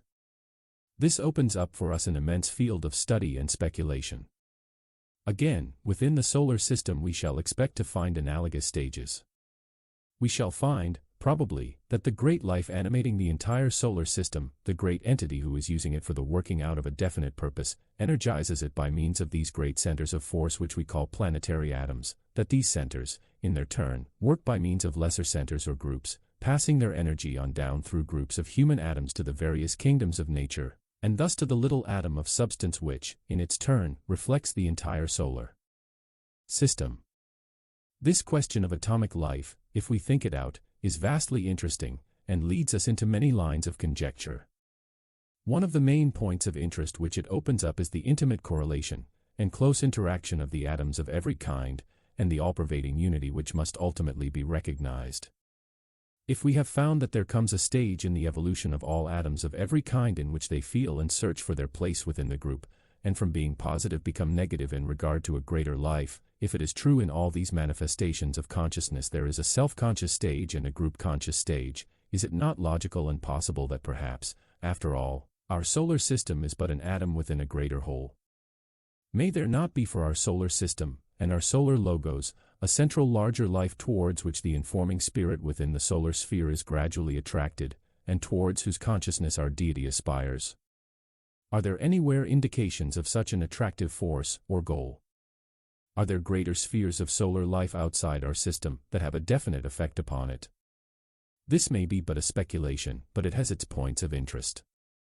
If we study astronomical books, and seek to ascertain whether astronomers say that this is so, we shall meet with a vast amount of contradictory opinion. We shall find that some astronomers say that within the Pleiades is a central point around which our solar system revolves, others say that in the constellation of Hercules is the point of magnetic attraction for our solar system. On the other hand, you will find this flatly contradicted. We shall find some astronomers talking about star drift, and saying that the drift, or trend, of certain stars is in a specific direction. Others argue that the distances are so vast that it is impossible to determine whether certain systems are following a definite orbit or not. Nevertheless, if we go to some of the ancient books, those which we call mythological, and a myth may be defined as something which holds a great truth hidden until we are ready to understand it, and if we study the ancient books of the East, we shall find that in all of them there are 2 or 3 constellations which are regarded as having a peculiarly intimate relation to our solar system. Towards these views modern astronomers as yet hold an agnostic attitude, and from the point of view of materialistic science, rightly so. What I seek to emphasize here is that a topic upon which scientists and astronomers are divided, yet which is nevertheless a subject of contention, and one upon which the Oriental books sound a clear note, must have a basis in fact, and that there is probably an aspect of truth in the assertion. I would personally suggest here that that aspect of truth will be found, not along physical lines of interpretation, but along the lines of consciousness, that it is the psychic evolution that is going on within all atoms, using psychic in the sense of the subjective consciousness, which is hinted at in these books, and the emphasis is laid upon our having an occult relationship with other solar systems. Here the truth may perhaps be found. The life subjective may be one, the energy flowing between them may be one, but in the physical form lies diversity. Perhaps in the evolution of the intelligence, in the manifestation of love, or group consciousness, and in the development of will or purpose, lies unity, the oneness of the subjective life, and the eventual recognition that within the form, and in the form only, lies separation and differentiation. The ancient books of the East point out, in considering this subject, that the 7 stars of the Great Bear, the 7 stars of the Pleiades, and the sun Sirius, have a very close connection with our solar system, and that they hold an intimate psychic-magnetic relation to our solar logos. We have seen that the goal for the atom of substance is self-consciousness, and that for the entity who is evolving through a planet, the goal may be God consciousness. Now, of course, when you consider the solar logos, words fail, yet for him also there must be a goal. You can call this absolute consciousness, if you like. Let us again illustrate this. Our body, we have been told, is made up of a multiplicity of little lives, or cells, or atoms, each having its own individual consciousness. This corresponds to its self-consciousness. The consciousness of the physical body, viewed as a whole, might, from the atom's point of view, be regarded as its group consciousness. Then we have the consciousness of man, the thinker. He is the one who energizes the body, and turns it to his will, that is, to the atom in his body, analogous to what we might call God consciousness. Our self-conscious realization is as far removed from that of the atom as the consciousness of the solar logos is from ours. Now to the atom in our body, that consciousness of the solar logos might be called absolute consciousness, might it not? This thought can be extended to the human atom, to the planetary atom, and you can further predicate that the solar logos reaches out to a consciousness beyond his own, analogous to that which stretches between the atom in your body and him. Here you have a very marvelous vista opening up. Yet this is, in itself, encouraging, for if we study closely the cell in a physical body, and consider the long road that has been traveled between its consciousness and that which a man now knows to be his, we have for ourselves the promise and hope of future achievement, and the incentive to persist in our endeavor. The old books of the East have held secreted for many ages the truth about much which is only now beginning to sink into the consciousness of the Occidental. They taught the radioactivity of matter thousands of years ago, and so perhaps, after all, there may be an equal amount of truth in their teaching about the constellations. Perhaps in the stars that we can see in the distant heavens, and in the life that is evolving within them, we have the objective of our solar logos, and the influences that are flowing towards him, attracting him towards them, and making him, in due course of time, radioactive. In the Eastern books they say that in the sun Sirius lies the source of wisdom, and that the influence or the energy of love emanates from there. Then they say that there is a constellation that is even more closely connected with our solar logos, the reason being that he is not, as yet, sufficiently evolved so that he can respond completely to Sirius, but he can respond to the influence of the 7 sisters or the Pleiades. This group is a most interesting one. If you will go to the dictionary and look up the word electricity, you will find it suggested that it may be traced back to the star Electra, one of the 7 sisters, and supposed by some to be the little lost Pleiad. The Eastern teachers say that in the mystery of electricity is hidden all knowledge, and that when we have fathomed that we shall know all there is to be known. What the relationship of the Pleiades to our solar system may be, it is not possible for us to say, but even our Christian Bible recognizes it, and Job speaks of the sweet influences of the Pleiades, whilst some of the Oriental scriptures affirm that the connection lies in sound, or vibration. Perhaps the Pleiades are the source of the atomic life of our logos, the active intelligent aspect, that one which was first developed, and which we might call electrical matter. Then there is the Great Bear. There is much that is interesting said about the relation between the Great Bear and the Pleiades in Oriental writings. The 7 sisters are said to be the 7 wives of the 7 stars of the Great Bear. Now what is perhaps the truth back of that legend? If the Pleiades are the source of electrical manifestation, the active intelligent aspect of the solar system, and their energy that which animates all matter, they may perhaps represent the negative aspect, whose polar opposite, or the positive aspect, is their 7 husbands, the 7 stars of the Great Bear. Perhaps the union of these two is what produces our solar system. Perhaps these 2 types of energy, one from the Pleiades, and the other from the Great Bear, meet, and in their conjunction produce that blazing forth in the heavens which we call our solar system. The relationship of these two constellations, or rather their subjective relationship, must surely have some basis in fact, or we would not have it hinted at in the different mythologies. There must be something that connects them, out of all the myriads of constellations, with our solar system. But when we endeavor to give it a purely physical application, we go astray. If we work it out along the lines of the subjective life, and connect it with energy, quality, or force, we are liable to stumble upon truth, and find out some of the reality which may underlie what appears at first sight to be a senseless fable. Anything that widens our horizon, that enables us to take a broader vision and a clearer view of what is going on in the evolutionary process, is of value to us, not because the accumulation of ascertained facts is of value, but because of what it enables us to do within ourselves. Our ability to think in wider and larger terms is increased. We are enabled to look beyond our self-centered point of view, and to include within our consciousness other and different aspects than our own. In doing this, we are developing group consciousness, and we shall realize eventually that the apparently stupendous facts which we fought and died for down the ages, and emphasized as the entire truth, were after all but fragments of a plan, and infinitesimal portions of a gigantic sum total. Perhaps, therefore, when we come back to earth again, and can look back upon the things that interest us now, and which we consider so important, we shall find how erroneous facts were as we then apprehended them. Facts, after all, do not matter. The facts of the last century are not facts now, and in the next century scientists may laugh at our dogmatic assertions, and wonder how we could have looked upon matter as we did.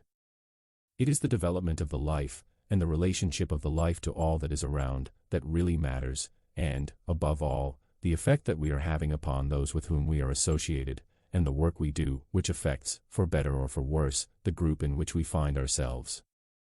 In closing this series of lectures, I cannot do better than quote again from St. Paul, where he says, "I reckon that the sufferings of this present time are not worthy to be compared with the glory which shall be revealed in us, for we are saved by hope, for I am persuaded that neither death nor life, nor angels, nor principalities, nor powers, nor things present, nor things to come, nor height, nor depth, nor any other creature, shall be able to separate us from the love of God,